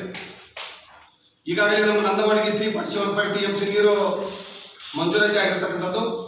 ಅದಕ್ಕೆ 6 TMC ನೀರು ಕೊಡಲೇಬೇಕಾಗುತ್ತೆ. 6 TMC ನೀರು ಮಂಜೂರಾತಿ ಪಡ್ಕೊಂಡು ಇದರ ಜೊತೆಯಲ್ಲಿ ಕಾಚಾಪುರ್ ಲಿಫ್ಟು, ಅಮರೇಶ್ವರ್ ಲಿಫ್ಟು ಮತ್ತು BR ಅಂಬೇಡ್ಕರ್ ಅವರ ಲಿಫ್ಟು, ಈ 3 ಯೋಜನೆಗಳಿಗೂ ಕೂಡ ನೀರಿನ ಹಂಚಿಕೆ ಅವಕಾಶ ಇದೆ. ನೀರಿನ ಹಂಚಿಕೆ ಮಾಡ್ಕೋಬೇಕಂತಕ್ಕಂಥ ಅವಕಾಶ ಇದೆ. ಸರ್ಕಾರ ಈಗಾಗಲೇ ಇದ್ರ ಬಗ್ಗೆ ನಾವು ಪತ್ರ ಕೊಟ್ಟ ತಕ್ಷಣವೇ ಸಂಬಂಧಪಟ್ಟ ಸಚಿವರುಗಳು ಕೂಡ ಆದಷ್ಟು ಅಧಿಕಾರಿಗಳಿಗೆ ಸೂಚನೆ ಕೂಡ ಕೊಟ್ಟಿದ್ದಾರೆ. ಬೇಗ ಇದನ್ನು ಕ್ಯಾಬಿನೆಟ್ ಅಲ್ಲಿ ತಂದು ಅಪ್ರೂವ್ ತಗೊಳ್ಳಿ, ಬೇಗ ಇದನ್ನ ಈ ಯೋಜನೆಗಳನ್ನ ಜಾರಿ ಮಾಡಿರ್ತಕ್ಕಂಥದ್ದನ್ನು ಕೂಡಲೇ 2022ರ ಹೊಸ ವರ್ಷದ ಅವಧಿಯಲ್ಲಿ, ಈ ವರ್ಷ ಅವಧಿ ಮುಗಿಯೋದ್ರೊಳಗನೆಯಾಗಿ ಈ ಯೋಜನೆಗಳು ಕಾಮಗಾರಿ ಪ್ರಾರಂಭ ಮಾಡಬೇಕು ಅಂತಕ್ಕಂಥ ನಮ್ಮ ಆಶೆ ಇದೆ. ಸರ್ಕಾರದಲ್ಲಿ ಮನವಿ ಕೂಡ ಇದೆ, ಸರ್ಕಾರದ ಮೇಲೆ ಒತ್ತಡ ಇದೆ. ನಮ್ಮದೇ ಸರ್ಕಾರ ಇರೋದ್ರಿಂದ ಮುಖ್ಯಮಂತ್ರಿಗಳಿಗೂ ಸಚಿವರುಗಳಿಗೆ ನಾನು ಈಗಾಗಲೇ ಅಧಿಕಾರಿಗಳಿಗೂ ಮನವಿಯನ್ನು ಮಾಡಿಕೊಂಡಿದ್ದೀನಿ. ಇದೇ ರೀತಿ ಶ್ರೀ ಅಂಬರೀಷ ಏತ ನೀರಾವರಿ ಯೋಜನೆ ಅಡಿ 4,000 ಹೆಕ್ಟೇರ್ ಕೃಷಿ ಜಮೀನುಗಳಿಗೆ ನೀರಾವರಿ ಸೌಲಭ್ಯ ಕಲ್ಪಿಸಬೇಕು ಮತ್ತು ಡಾಕ್ಟರ್ BR ಅಂಬೇಡ್ಕರ್ ಏತ ನೀರಾವರಿ ಯೋಜನೆಯಡಿ 35 ಗ್ರಾಮಗಳಿಗೆ 25,000 ಹೆಕ್ಟೇರ್ ಕೃಷಿ ಜಮೀನುಗಳಿಗೆ ನೀರಾವರಿ ಸೌಲಭ್ಯ ಕಲ್ಪಿಸಬೇಕೆಂದು ಮನವಿ ಪತ್ರ ಸಲ್ಲಿಸಲಾಗಿದೆ ಎಂದು ಹೇಳಿದರು. Basavaraj Hunur, S9 TV, Lingasugur. ಇದೀಗ ಒಂದು ಬ್ರೇಕ್ ಆದ್ಮೇಲೆ ವಾಪಸ್ ಬರ್ತೀವಿ, ಕಾಯ್ತಾ ಇರಿ. ಕಲ್ಯಾಣ ಟೆಕ್ಸ್ಟೈಲ್ಸ್ ಕೋಕಾ ಕಣ್ಮನ ತಣಿಸುವ ಅಂದದ ಬಟ್ಟೆಗಳು, ನಾರಿ ನಲಿಯುವ ಸೀರೆ ಭಂಡಾರವು ಕಲ್ಯಾಣ ಟೆಕ್ಸ್ಟೈಲ್ಸ್ ಕೋಕಾ. ಎಲ್ಲಾ ಶುಭ ಸಮಾರಂಭಗಳಿಗೆ ಸೀರೆಗಳು, ರೆಡಿಮೇಡ್ ಬಟ್ಟೆಗಳು, ಭಾಂಡಿ, ಕಿಚನ್ ವೇರ್ ಹಾಗೂ ಫರ್ನಿಚರ್ಗಳಿಗಾಗಿ ಹಿಂದೆ ಭೇಟಿ ಕೊಡಿ ಕಲ್ಯಾಣ ಟೆಕ್ಸ್ಟೈಲ್ಸ್ ಗೋಕಾಕ್, ಘಟಪ್ರಭಾ ರೋಡ್, ಲೊರಸೂರು, ಗೋಕಾಕ್, ಬೆಳಗಾವಿ ಜಿಲ್ಲೆ. S9 TV ಕನ್ನಡಕ್ಕೆ ಜಿಲ್ಲಾ ಹಾಗೂ ತಾಲೂಕು ವರದಿಗಾರರು ಬೇಕಾಗಿದ್ದಾರೆ. ಹುಬ್ಬಳ್ಳಿ, ಧಾರವಾಡ, ಬಿಜಾಪುರ, ಬಾಗಲಕೋಟೆ, ದಾವಣಗೆರೆ, ಹಾವೇರಿ, ಗದಗ, ಕೊಪ್ಪಳ, ಹೊಸಪೇಟೆ ಹಾಗೂ ಇತರೆ ಜಿಲ್ಲೆಗಳಿಗೆ ವರದಿಗಾರರು ಬೇಕಾಗಿದ್ದಾರೆ. ಈ ಕೂಡಲೇ ಸಂಪರ್ಕಿಸಿ 9686428422. ಈ ವರ್ಷ ಗೌರೀಶ್ KS ರಥದ ಆಲ್ಮಾ ಮೀಡಿಯಾ ಸ್ಕೂಲ್ ಉತ್ತರ ಕರ್ನಾಟಕದ 5 ಮಂದಿ ಹೆಣ್ಣು ಮಕ್ಕಳಿಗೆ ಸ್ಕಾಲರ್ಶಿಪ್ ಜೊತೆಗೆ ಉಚಿತ ವಸತಿ ವ್ಯವಸ್ಥೆ ನೀಡಲು ನಿರ್ಧರಿಸಿದೆ. ಆಸಕ್ತರಿಗೆ ಶೇರ್ ಮಾಡಿ. ದೂರವಾಣಿ ಸಂಖ್ಯೆ 7259794901. Alma media school 365@gmail.com. Alma media school. ಹೊಸ ಕಳೆಯೊಂದಿಗೆ ಮತ್ತೆ ಬರ್ತದೆ ಹೊಸ ವರ್ಷ. ಮನೆಯಲ್ಲೂ ಮನದಲ್ಲೂ ಬದಲಾಗಲಿ ಹಳೆ ದಿನಗಳ ಕ್ಯಾಲೆಂಡರ್. ಶುರುವಾಗಲಿ ಹೊಸ ಜರ್ನಿ, ಮರೆಯಾಗಲಿ ಕಹಿ ನೆನಪುಗಳ ಸರಣಿ. ನಾಡಿನ ಸಮಸ್ತ ಜನತೆಗೆ ನಿಮ್ಮ S9 TV ವತಿಯಿಂದ ಹೊಸ ವರ್ಷದ ಹಾರ್ದಿಕ ಶುಭಾಶಯಗಳು. ಈಗ S9 TV, next digital, JBM, ACN, Shri Balaji ಮತ್ತು C9 ಡಿಜಿಟಲ್ ಕೇಬಲ್ ನೆಟ್ವರ್ಕ್ಗಳಲ್ಲಿ ಲಭ್ಯ. ಈ ಕೂಡಲೇ ನಿಮ್ಮ ಕೇಬಲ್ ಆಪರೇಟರ್ ಅನ್ನ ಸಂಪರ್ಕಿಸಿ. ಬ್ರೇಕ್ ಆದ್ಮೇಲೆ ಮತ್ತೆ ಸ್ವಾಗತ. ಕ್ರೀಡೆಗಳಲ್ಲಿ ಪಾಲ್ಗೊಂಡಾಗ ಮಾನಸಿಕ ಒತ್ತಡಗಳು ಕಡಿಮೆಯಾಗುತ್ತೆ. ಆದ್ದರಿಂದ ಯುವಕರು ಹೆಚ್ಚು ಕ್ರೀಡೆಗಳಲ್ಲಿ ಭಾಗವಹಿಸಬೇಕು ಅಂತ ಯುವ ನಾಯಕ ರಾಹುಲ್ ಜಾರಕಿಹೊಳಿ ಕರೆ ನೀಡಿದ್ದಾರೆ. ಪಾಶಾಪುರ ಗ್ರಾಮದಲ್ಲಿ ರಾಹುಲ್ ಜಾರಕಿಹೊಳಿ ಅಭಿಮಾನಿ ಬಳಗದಿಂದ ಹಮ್ಮಿಕೊಂಡಿದ್ದ Rahul Jarkiholi trophy half pitch full ground cricket ಪಂದ್ಯಾವಳಿಗಳಿಗೆ ಚಾಲನೆ ನೀಡಿ ಅವರು ಮಾತನಾಡಿದರು. ಇಂದು ಸ್ವಾಮಿ ವಿವೇಕಾನಂದ ಅವರ ಜಯಂತಿ ಇದ್ದು ಯುವಕರು ವಿವೇಕಾನಂದರ ಆದರ್ಶ ಚಿಂತನೆಗಳನ್ನ ಜೀವನದಲ್ಲಿ ರೂಢಿಸಿಕೊಳ್ಳಬೇಕು. ದೇಶದ ಸರ್ವತೋಮುಖ ಪ್ರಗತಿ ಯುವ ಜನರ ಕೈಯಲ್ಲಿದೆ ಅಂತ ಹೇಳಿದ್ರು. ಕ್ರೀಡೆಗಳಲ್ಲಿ ಸೋಲು ಗೆಲುವು ಸಹಜವಾಗಿದ್ದು ಎರಡನ್ನ ಸಮಾನವಾಗಿ ಸ್ವೀಕರಿಸಬೇಕು. ಜೀವನದಲ್ಲಿ ಎದುರಾಗುವಂತಹ ಒತ್ತಡಗಳನ್ನ ನಿಭಾಯಿಸಲಿಕ್ಕೆ ಕ್ರೀಡೆಗಳಿಂದ ಸಾಧ್ಯವಾಗುತ್ತೆ ಅಂತ ಅವರು ತಿಳಿಸಿದ್ದಾರೆ. ಕ್ರೀಡೆಗಳಲ್ಲಿ ಪಾಲ್ಗೊಂಡಾಗ ಮಾನಸಿಕ ಒತ್ತಡ ಕಡಿಮೆಯಾಗುತ್ತೆ ಅಂತ ಯುವ ನಾಯಕ ರಾಹುಲ್ ಜಾರಕಿಹೊಳಿ ಹೇಳಿದ್ದಾರೆ. Rahul Jarkiholi trophy half pitch full ground cricket ಪಂದ್ಯಾವಳಿಗಳಿಗೆ ಚಾಲನೆ ನೀಡಿ ಅವರು ಮಾತನಾಡಿದರು. ಕ್ರೀಡೆಗಳಲ್ಲಿ ಪಾಲ್ಗೊಂಡಾಗ ಮಾನಸಿಕ ಒತ್ತಡಗಳು ಕಡಿಮೆಯಾಗುತ್ತೆ. ಆದ್ದರಿಂದ ಯುವಕರು ಹೆಚ್ಚು ಕ್ರೀಡೆಗಳಲ್ಲಿ ಭಾಗವಹಿಸಬೇಕು ಅಂತ ಯುವ ನಾಯಕ ರಾಹುಲ್ ಜಾರಕಿಹೊಳಿ ಕರೆ ನೀಡಿದ್ದಾರೆ. ಪಾಶಾಪುರ ಗ್ರಾಮದಲ್ಲಿ ರಾಹುಲ್ ಅನ್ನ ಜಾರಕಿಹೊಳಿ ಅಭಿಮಾನಿ ಬಳಗದಿಂದ ಹಮ್ಮಿಕೊಂಡಿದ್ದ Rahul Jarkiholi trophy half pitch full ground cricket ಪಂದ್ಯಾವಳಿಗಳಿಗೆ ಚಾಲನೆ ನೀಡಿ ಅವರು ಮಾತನಾಡಿದರು. ಇಂದು ಸ್ವಾಮಿ ವಿವೇಕಾನಂದ ಅವರ ಜಯಂತಿಯಾಗಿದ್ದು ಯುವಕರು ವಿವೇಕಾನಂದರ ಚಿಂತನೆ ಆದರ್ಶಗಳನ್ನು ಜೀವನದಲ್ಲಿ ರೂಢಿಸಿಕೊಳ್ಳಬೇಕು. ದೇಶದ ಸರ್ವತೋಮುಖ ಪ್ರಗತಿ ಯುವ ಜನತೆಯ ಕೈಯಲ್ಲಿದೆ ಅಂತ ಹೇಳಿದರು. ಪಾಶಾಪುರ ಗ್ರಾಮದಲ್ಲಿ ರಾಹುಲ್ ಟ್ರೋಫಿಯ ಉದ್ಘಾಟನೆ ಕಾರ್ಯಕ್ರಮದಲ್ಲಿ ವೇದಿಕೆ ಮೇಲೆ ಆಸೀನರಾಗುವಂಥ ಎಲ್ಲ ಗಣ್ಯಮಾನ್ಯರೇ, ಎಲ್ಲ ಯುವಕರೇ, ಎಲ್ಲರಿಗೂ ನಮಸ್ಕಾರನ ಹೇಳ್ತಾ, ಇವತ್ತು ಒಂದು ಒಳ್ಳೆ ಪ್ರತಿ ವರ್ಷದಂತೆ ಈ ವರ್ಷ ಕೂಡ ಈ ಟ್ರೋಫಿಯನ್ನು ಎಲ್ಲ ಯುವಕರು ಒಳ್ಳೆ ರೀತಿಯಲ್ಲಿ ಒಂದು ಆಯೋಜನೆ ಮಾಡಿದ್ದೀರ. ಅದಕ್ಕೆ ಇದೇ ರೀತಿ ಯುವಕರು ತಾವು ಒಳ್ಳೆ ದಾರಿಯಲ್ಲಿ ನಡಿಬೇಕು. ಒಬ್ಬ ಸಮಾಜ ಸೇವೆ ಇಂಥ ಕ್ರೀಡೆ ಮತ್ತು ಸಾಂಸ್ಕೃತಿಕ ಕಾರ್ಯಕ್ರಮದಲ್ಲಿ ತಾವು ಹೆಚ್ಚಾಗಿ ತೊಡಗಿಸ್ಕೊಳ್ಬೇಕು. ಇವತ್ತು ವಿಶೇಷವಾಗಿ ಸ್ವಾಮಿ ವಿವೇಕಾನಂದ ಅವರ ಜಯಂತಿ ಇರ್ಕೊಂಡ ಯೂತ್ ಡೇ ಅಂತ ಅದನ್ನ ಕರೀತಾರೆ. ಯುವಕರಿಗೆ ಸಾಕಷ್ಟು ಅವರು ಪ್ರೇರಣೆ ಆಗಿರ್ಬೋದು, ಒಂದು ದೇಶವನ್ನು ಹೇಗೆ ಕಟ್ಟಬೇಕು ಅಂತ ಪ್ರೇರಣೆ ಮತ್ತು ವಿಚಾರಗಳಿರ್ಬೋದು, ಸಂದೇಶವನ್ನು ಅವರು ಕೊಟ್ಟು ಹೋಗಿದ್ದಾರೆ.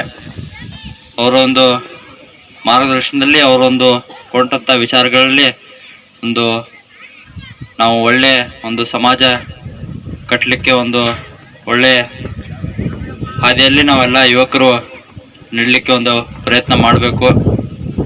ಅದಕ್ಕೆ ಎಲ್ಲ ಇದೇ ರೀತಿಯಲ್ಲಿ ತಾವು ಯುವಕರು ಒಂದು ಒಳ್ಳೆ ಹಾದಿಯಲ್ಲಿ ನಡೆಯಿರಿ. ಮುಂದೆ ಕೂಡ ಇದೇ ಯಾವುದೇ ರೀತಿ ಆಗಿ ಕ್ರೀಡೆ ಒಂದು ಪಂದ್ಯಾವಳಿ ಇರ್ಬೋದು, ಇವಾಗಲೂ ಅದಕ್ಕೆ ನಾವು ಪ್ರೋತ್ಸಾಹ ಮಾಡಲಿಕ್ಕೆ ತಮಗೆ ಸಹಾಯ ಮಾಡಲಿಕ್ಕೆ ನಾವು ಸದಾ ಸಿದ್ಧರಾಗಿರ್ತೇವೆ. ತಂದೆಯವರು ಕೂಡ ಸಾಕಷ್ಟು ಸ್ಪೋರ್ಟ್ಸ್ ಆಗಿರ್ಬೋದು, ಕ್ರೀಡೆಗೆ ಸಾಕಷ್ಟು ಸಹಾಯ ಮಾಡ್ಕೊತಾ ಬಂದಿದ್ದಾರೆ. ಅವರ ಮಾರ್ಗದರ್ಶನದಲ್ಲಿ ನಾವು ಕೂಡ ಮುಂದಿನ ದಿನಗಳಲ್ಲಿ ಇದೇ ರೀತಿ ಕ್ರಿಕೆಟ್ ಆಗಿರ್ಬೋದು, ಮತ್ತು ಕಬಡ್ಡಿ ಆಗಿರ್ಬೋದು, ವಾಲಿಬಾಲ್ ಆಗಿರ್ಬೋದು, ಯಾವುದೇ ಸ್ಪೋರ್ಟ್ಸನ್ನು ನಾವು ಪ್ರೋತ್ಸಾಹ ಮಾಡ್ತಾ ಬರ್ತೀವಿ.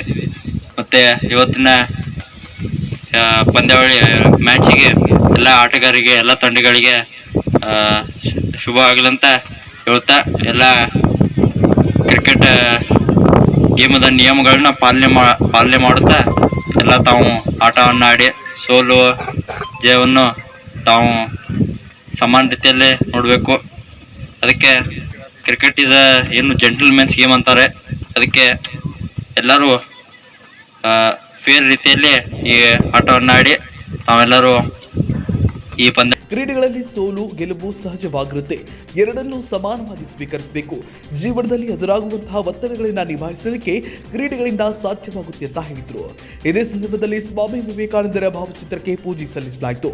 ಈ ಸಂದರ್ಭದಲ್ಲಿ ಮಂಜುನಾಥ್ ಪಾಟೀಲ್, ವಿನಾಯಕ್ ಹೆಜ್ಜೆ, ಏರಪ್ಪ ಬಂಜೀರಾಮ್, ನಜೀರ್ ಮೊಮಿನ್, ಅಬ್ದುಲ್ ಗನಿ ದರ್ಗಾ, ಮುಸ್ತಾನ್ ಮುಜಾವರ್, ಅಲಂ ಖಾನ್ ದೇಸಾಯಿ, ಅಶೋಕ್ ಚೌಗ್ಲೆ, ಲೋಹಿತ್ ಅಡಿಮನಿ, ವಿಕ್ರಮ್ ಕುರ್ಚೋಗಿ, ಇರ್ಫಾನ್ ದೇಸಾಯಿ, ನಿಖಿಲ್ ಮಾಳಗಿ, ಸರ್ಫರಾಜ್ ಪಿರ್ಜಾದೆ, ಮುಕ್ತುಮ್ ದೇಸಾಯಿ, ಶಂಕರ್ ದೊಂಡಗಿ, ಅಮರ್ ಉಮ್ನಾಬಾದಿಂ, ವಿನೋದ್ ಉಮ್ನಾಬಾದಿಂ, ತಿರಂಗಾ ದಾಬಾ, ಜಾವೇದ್ ದೇಸಾಯಿ ಸೇರಿದಂತೆ ಪಾಶಾಪುರ ಗ್ರಾಮದ ನಾಯಕರು, ಯುವಕರು ಉಪಸ್ಥಿತರಿದ್ದರು.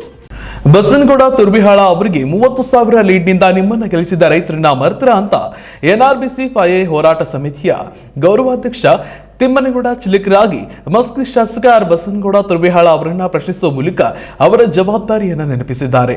ಇಂದು ಮಧ್ಯಾಹ್ನ ಮಸ್ಕಿಯ ಬ್ರಹ್ಮರಾಂಬ ದೇವಸ್ಥಾನದ ಫಂಕ್ಷನ್ ಹಾಲ್ನಲ್ಲಿ ಕರೆದಿದ್ದ ಪತ್ರಿಕಾಗೋಷ್ಠಿಯಲ್ಲಿ ಅವರು ಭಾಗವಹಿಸಿ ಮಾತನಾಡಿದ್ದು, ನಾರಾಯಣಪುರ ಬಲದಂಡೆ ನಾರಾ ಹೋರಾಟವನ್ನ ಕಡೆಗಣಿಸ್ತಾ ಇರುವುದನ್ನು ಎಚ್ಚರಿಸಲು ಈ ಪ್ರಶ್ನೆಯನ್ನ ಕೇಳಿದ್ದಾರೆ. ಬಸನಗೌಡ ತುರುವಿಹಾಳ್ರೆ 30,000 ಲೀಡ್ನಿಂದ ನಿಮ್ಮನ್ನ ಗೆಲ್ಲಿಸಿದ ರೈತನನ್ನೇ ಮರೆತ್ರ ಎಂದು ಎನ್ಆರ್ಬಿಸಿ ಫೈಎ ಹೋರಾಟ ಸಮಿತಿಯ ಗೌರವಾಧ್ಯಕ್ಷ ತಿಮ್ಮನಗೌಡ ಚಿಲಿಕರಾಗಿ ಮಸ್ಕಿಯ ಶಾಸಕ ಆರ್ ಬಸನಗೌಡ ತುರುವಿಹಾಳ್ರನ್ನ ಪ್ರಶ್ನಿಸುವ ಮೂಲಕ ಅವರ ಜವಾಬ್ದಾರಿಯನ್ನ ನೆನಪಿಸಿದ್ದಾರೆ. ಇಂದು ಮಧ್ಯಾಹ್ನ ಮಸ್ಕಿಯ ಬ್ರಹ್ಮರಾಂಬ ದೇವಸ್ಥಾನದ ಫಂಕ್ಷನ್ ಹಾಲ್ನಲ್ಲಿ ಕರೆದಿದ್ದ ಪತ್ರಿಕಾಗೋಷ್ಠಿಯಲ್ಲಿ ಅವರು ಭಾಗವಹಿಸಿ ನಾರಾಯಣಪುರ ಬಲದಂಡೆ ನಾಲಾ ಹೋರಾಟವನ್ನ ಕಡೆಗಣಿಸುತ್ತಿರುವುದನ್ನು ಎಚ್ಚರಿಸಲು ಈ ಪ್ರಶ್ನೆ ಕೇಳಿದರು. ಹೋರಾಟ ನಿರತ ರೈತರಿಗೆ ಉಪಚುನಾವಣೆಯಲ್ಲಿ ನೀಡಿದ ಭರವಸೆಗಳೇನಾದವು? ಸಿದ್ದರಾಮಯ್ಯ, ಡಿಕೆ ಶಿವಕುಮಾರ್, ಯಡಿಯೂರಪ್ಪ ಎಲ್ಲ ಘಟಾನುಘಟಿ ನಾಯಕರು ವೇದಿಕೆಯ ಮೇಲೆ ನಾವು ಗೆದ್ದರೆ ಫೈಎ ನಾಲೆಗೆ 100 ಕೋಟಿ ಯಾಕೆ 5,000 ಕೋಟಿ ಖರ್ಚಾದರೂ ಮಾಡಿಯೇ ಸಿದ್ಧವೆಂದು ಹೇಳಿದ್ದು ಕೇವಲ ಮತ ಪಡೆಯಲು ಮಾಡಿದ ನಾಟಕವೇ ಎಂದು ಅವರು ಗರಂ ಆದರು. ನಂತರ ಹೋರಾಟ ಸಮಿತಿಯ ಅಧ್ಯಕ್ಷ ಬಸವರಾಜಪ್ಪ ಗೌಡ ಹರ್ವಾಪುರ್ ಮಾತನಾಡಿ, ರಾಜಕಾರಣಿಗಳಿಗೆ ಹೋರಾಟಗಾರರು ಹೋರಾಟ ನೆನಪಾಗುವುದು ಕೇವಲ ಚುನಾವಣೆಗಳು ಬಂದಾಗಲಷ್ಟೇ ಎಂದು ಕೇಳಿದರು. ತದನಂತರ ಸಮಿತಿಯ ಪ್ರಧಾನ ಕಾರ್ಯದರ್ಶಿ ನಾಗರೆಡ್ಡಪ್ಪ ದೇವರಮನಿ ಮಾತನಾಡಿ, ನಮ್ಮ ಅನಿರ್ದಿಷ್ಟ ಅವಧಿ ಹೋರಾಟ ಆರಂಭವಾಗಿ 419 ದಿನಗಳಾದರೂ ಯಾವ ಪರಿಹಾರ ಕಾಣದಿರುವುದು ರೈತ ವಿರೋಧಿ ಧೋರಣೆಗೆ ಹಿಡಿದ ಕೈಕನ್ನಡಿಯಾಗಿದೆ.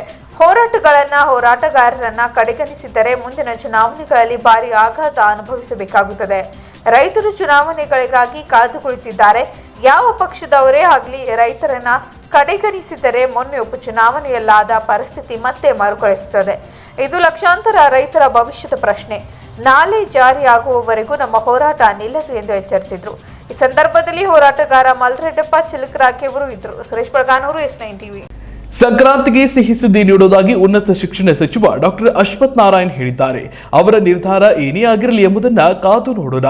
ಅದು ನಮ್ಮ 14,500 ಅತಿಥಿ ಉಪನ್ಯಾಸಕರ ಉದ್ಯೋಗಕ್ಕೆ ಭದ್ರತೆ ಒದಗಿಸುವಂತಿದ್ರೆ ಮುಷ್ಕರ ಕೈಬಿಟ್ಟು ಕೆಲಸಕ್ಕೆ ಹಾಜರಾಗೋಣ. ಇಲ್ಲವಾದ್ರೆ ಹೋರಾಟದ ರೂಪುರೇಷೆಗಳಿಂದ ಮತ್ತೆ ರೂಪಿಸೋಣ ಅಂತ ಕರ್ನಾಟಕ ಸರ್ಕಾರ ಪ್ರಥಮ ದರ್ಜೆ ಕಾಲೇಜುಗಳ ಅತಿಥಿ ಉಪನ್ಯಾಸಕರ ಒಕ್ಕೂಟದ ರಾಜ್ಯಾಧ್ಯಕ್ಷ HR ಕಲ್ಮನಿ ಹಾಗೂ ಇನ್ನೋರ್ವ ಮುಖಂಡ ಶಿವಾನಂದ ಕಲ್ಲೂರ ಹೇಳಿದ್ದಾರೆ. ಸಂಕ್ರಾಂತಿಗೆ ಸಿಹಿ ಸುದ್ದಿ ನೀಡುವುದಾಗಿ ಉನ್ನತ ಶಿಕ್ಷಣ ಸಚಿವ ಡಾಕ್ಟರ್ ಅಶ್ವಥ್ ನಾರಾಯಣ್ ಹೇಳಿದ್ದಾರೆ. ಅವರ ನಿರ್ಧಾರ ಏನಾಗಿರಲಿದೆ ಎಂಬುದನ್ನು ಕಾದು ನೋಡೋಣ. ಅದು ನಮ್ಮ 14,500 ಅತಿಥಿ ಉಪನ್ಯಾಸಕರ ಉದ್ಯೋಗಕ್ಕೆ ಭದ್ರತೆ ಒದಗಿಸುವಂತಿದ್ದರೆ ಮುಷ್ಕರ ಕೈಬಿಟ್ಟು ಕೆಲಸಕ್ಕೆ ಹಾಜರಾಗೋಣ. ಇಲ್ಲವಾದರೆ ಹೋರಾಟದ ರೂಪುರೇಷೆಗಳನ್ನು ಮತ್ತೆ ರೂಪಿಸೋಣವೆಂದು ಕರ್ನಾಟಕ ಸರ್ಕಾರಿ ಪ್ರಥಮ ದರ್ಜೆ ಕಾಲೇಜುಗಳ ಅತಿಥಿ ಉಪನ್ಯಾಸಕರ ಒಕ್ಕೂಟದ ರಾಜ್ಯಾಧ್ಯಕ್ಷ HR ಕಲ್ಮನಿ ಹಾಗೂ ಇನ್ನೋರ್ವ ಮುಖಂಡ ಶಿವಾನಂದ್ ಕಲ್ಲೂರ್ ಹೇಳಿದರು. ಮಂಗಳವಾರ ಸಂಜೆ ಉನ್ನತ ಶಿಕ್ಷಣ ಪರಿಷತ್ ಸಭಾಂಗಣದಲ್ಲಿ ಸಭಾಪತಿಗಳಾದ ಶ್ರೀ BS ಹೊರಟ್ಟಿ ಅವರ ಅಧ್ಯಕ್ಷತೆಯಲ್ಲಿ ನಡೆದ ರಾಜ್ಯ ಸರ್ಕಾರಿ ಪದವಿ ಕಾಲೇಜುಗಳ ಅತಿಥಿ ಉಪನ್ಯಾಸಕರ ವಿವಿಧ ಬೇಡಿಕೆಗಳ ಕುರಿತು ಉನ್ನತ ಶಿಕ್ಷಣ ಸಚಿವ ಡಾಕ್ಟರ್ ಸಿ ಅಶ್ವಥ್ ನಾರಾಯಣ್ ಹಾಗೂ ವಿಧಾನ ಪರಿಷತ್ತಿನ ಎಲ್ಲ ಸದಸ್ಯರು ಮತ್ತು ಹಣಕಾಸು ಇಲಾಖೆ, ಉನ್ನತ ಶಿಕ್ಷಣ ಇಲಾಖೆಯ ಅಧಿಕಾರಿಗಳ ಸಮ್ಮುಖದಲ್ಲಿ ನಡೆದ ಮಹತ್ವದ ಸಭೆಯಲ್ಲಿ ಅವರು ಭಾಗವಹಿಸಿ ಸಭೆಯ ನಂತರ ಅವರು ಅತಿಥಿ ಉಪನ್ಯಾಸಕರಿಗೆ ಹೇಳಿದರು. ಕಳೆದ ಸುಮಾರು 15ರಿಂದ 20 ವರ್ಷಗಳಿಂದ ರಾಜ್ಯದ 430 ಸರ್ಕಾರಿ ಪ್ರಥಮ ದರ್ಜೆ ಕಾಲೇಜುಗಳಲ್ಲಿ ಸುಮಾರು 14,500ಕ್ಕೂ ಅಧಿಕ ಅತಿಥಿ ಉಪನ್ಯಾಸಕರು ತೀರಾ ಕಡಿಮೆ, ನಿಶ್ಚಿತವಲ್ಲದ, ಭದ್ರತೆ ಇಲ್ಲದ ವೇತನಕ್ಕೆ ದುಡಿಯುತ್ತಿದ್ದಾರೆ. ಅವರಿಗೆ ಸೇವಾ ವಿನಾಯಿತಿ ಅಥವಾ ಸೇವಾ ಭದ್ರತೆಯನ್ನು ನೀಡಬೇಕೆಂದು ಡಿಸೆಂಬರ್ 10ನೇ ತಾರೀಕಿನಿಂದ ಇಲ್ಲಿಯವರೆಗೆ ಅಂದರೆ 33 ದಿನಗಳ ತರಗತಿಗಳನ್ನು ಬಹಿಷ್ಕರಿಸಿ ನಿರಂತರ ಅನಿರ್ದಿಷ್ಟ ಅವಧಿ ಧರಣಿ ಸತ್ಯಾಗ್ರಹ ನಡೆದಿದೆ. ಅದಕ್ಕೆ ವಿದ್ಯಾರ್ಥಿ ಸಂಘಟನೆಗಳು, ಮಠಾಧೀಶರು ಹಾಗೂ ವಿವಿಧ ಪ್ರಗತಿಪರ ಸಂಘಟನೆಗಳು, ಸಂಸದರು, ಶಾಸಕರು, ಸಚಿವರು ಬೆಂಬಲ ನೀಡಿದ್ದಾರೆ. ಬೆಳಗಾವಿಯ ಚಳಿಗಾಲದ ಅಧಿವೇಶನದಲ್ಲಿ ಚರ್ಚೆಯಾಗಿದೆ.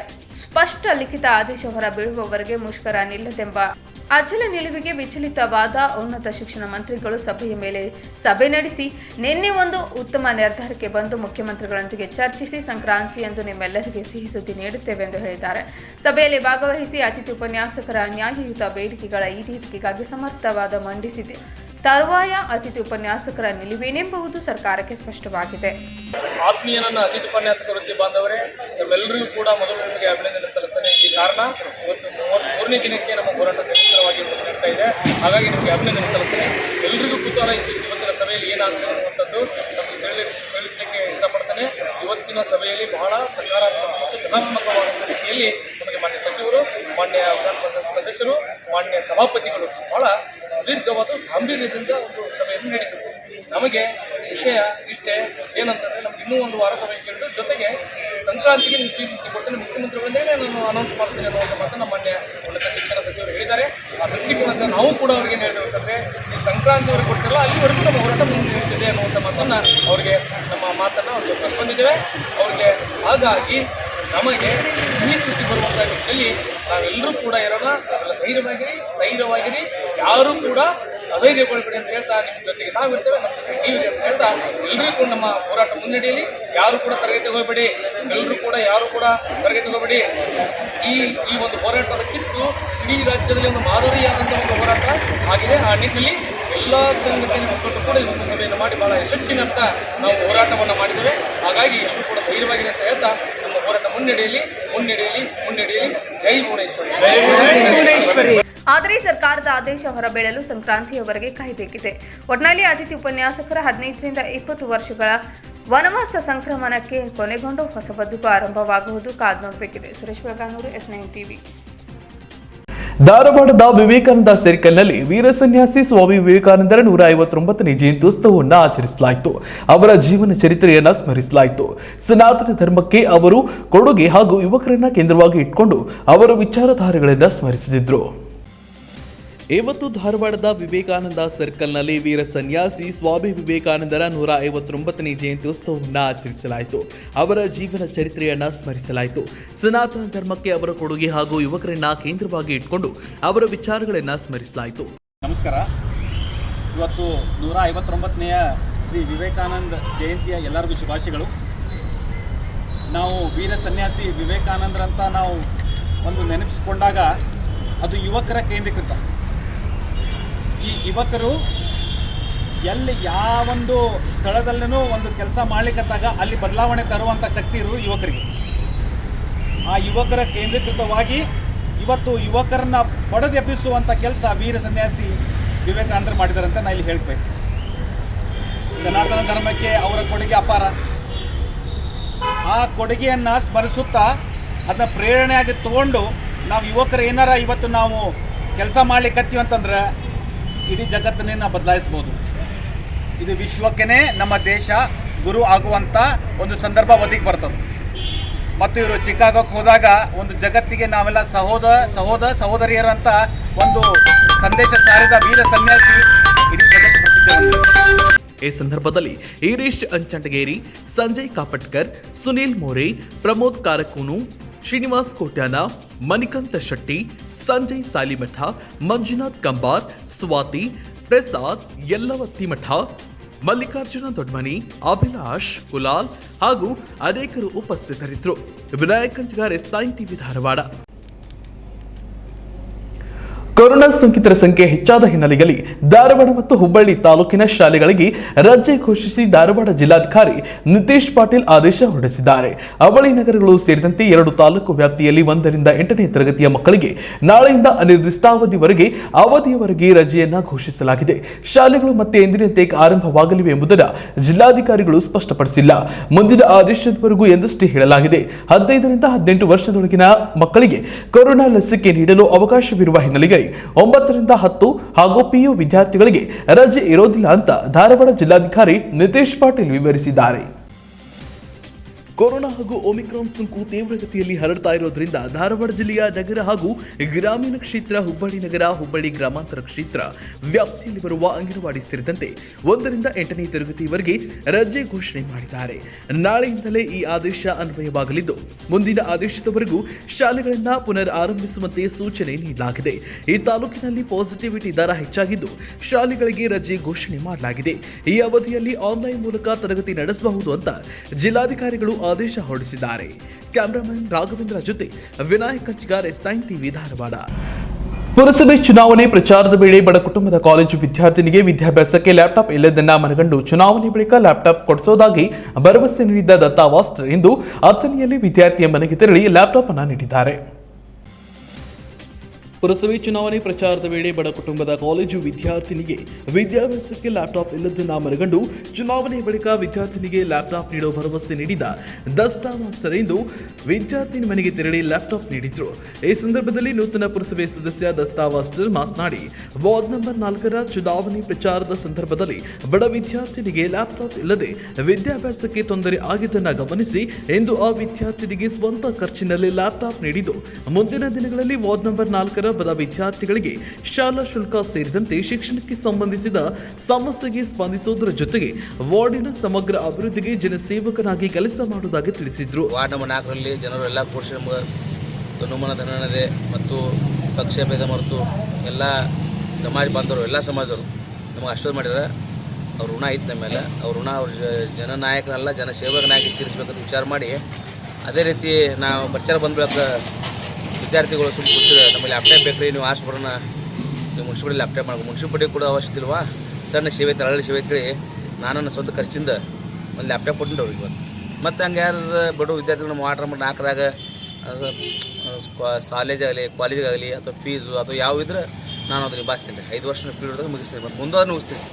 ಅದೇನು ಮತ್ತು ನಮ್ಮ ವಾರ್ಡ್ ಅಭಿವೃದ್ಧಿ ಒಂದೇ ಗುರಿ ಇತ್ತು ನಂದೇನಿಲ್ಲ. ವಾರ್ಡ್ ನಂಬರ್ ಇಟ್ಟಿಲ್ಲ, ಘಟಾನುಘಟಿ ನಾಯಕರು ಇರ್ಬೇಕು. ನಮ್ಮ ವಾರ್ಡ್ದಾಗ ಜನರು ನಮ್ಮ ಆಶೀರ್ವಾದ ಮಾಡ್ಯಾರ. ಆ ಋಣವನ್ನು ಅವ್ರು ತೀರಿಸ್ಬೇಕು. ಹೆಂಗೆ ತೀರಿಸ್ಬೇಕಂದ್ರೆ ಒಬ್ಬ ಜನಸೇವಕನಾಗಿ ತೀರಿಸ್ಬೇಕಂದ್ರೆ ವಿಚಾರ, ಜನನಾಯಕಲ್ಲ ಜನಸೇವಕನಾಗಿ ತೀರಿಸ್ಬೇಕಂತ ವಿಚಾರ ಮಾಡಿರಿ. ಅವ್ರ ಮನೆ ಮಗನಾಗಿ ಮನೆಯ ತಮ್ಮನಾಗಿ ನಾ ಕೆಲಸ ಮಾಡಿ ಅವ್ರ ಋಣ ತೀರಿಸ್ಬೇಕಂತ ವಿಚಾರ ಮಾಡಿರಿ. ಈ ಲ್ಯಾಪ್ಟಾಪ್ ಕೊಟ್ಟಿರೋರು ಸ್ವಂತ ಖರ್ಚಿಗೆ ಲ್ಯಾಪ್ಟಾಪ್ ಕೊಟ್ಟಿರಿ. ಈ ಸಂದರ್ಭದಲ್ಲಿ ಧೈರ್ಯಶೀಲ ಮೋಹಿತೆ, ಶ್ರೀಧರ್ ಶಿಂದೆ, ಸಂತೋಷ್ ಅಳ್ಳಿಕಟ್ಟಿ, ಶ್ರೀನಿವಾಸ ಶೆಟ್ಟಿ, ರಾಜು ಹಿರೇಮಠ, ಸಂಗಮೇಶ ಹಿರೇಮಠ, ಶಿವಾನಂದ ಮಾಸ್ಟರ್, ಅನಿಲ್ ಶೆಟ್ಟಿ ಸೇರಿದಂತೆ ಹಲವರು ಉಪಸ್ಥಿತರಿದ್ದರು. Prashant Hiremani, S9 TV Athani. ಇದಷ್ಟೇ ಹೊತ್ತಿನ ಸುದ್ದಿ. ನಿರಂತರ ಸುದ್ದಿಗಾಗಿ ನೋಡ್ತಾ ಇರಿ S9 TV. ಸುದ್ದಿ ನಿಮ್ಮಿಂದ, ಸತ್ತು ನಮ್ಮಿಂದ.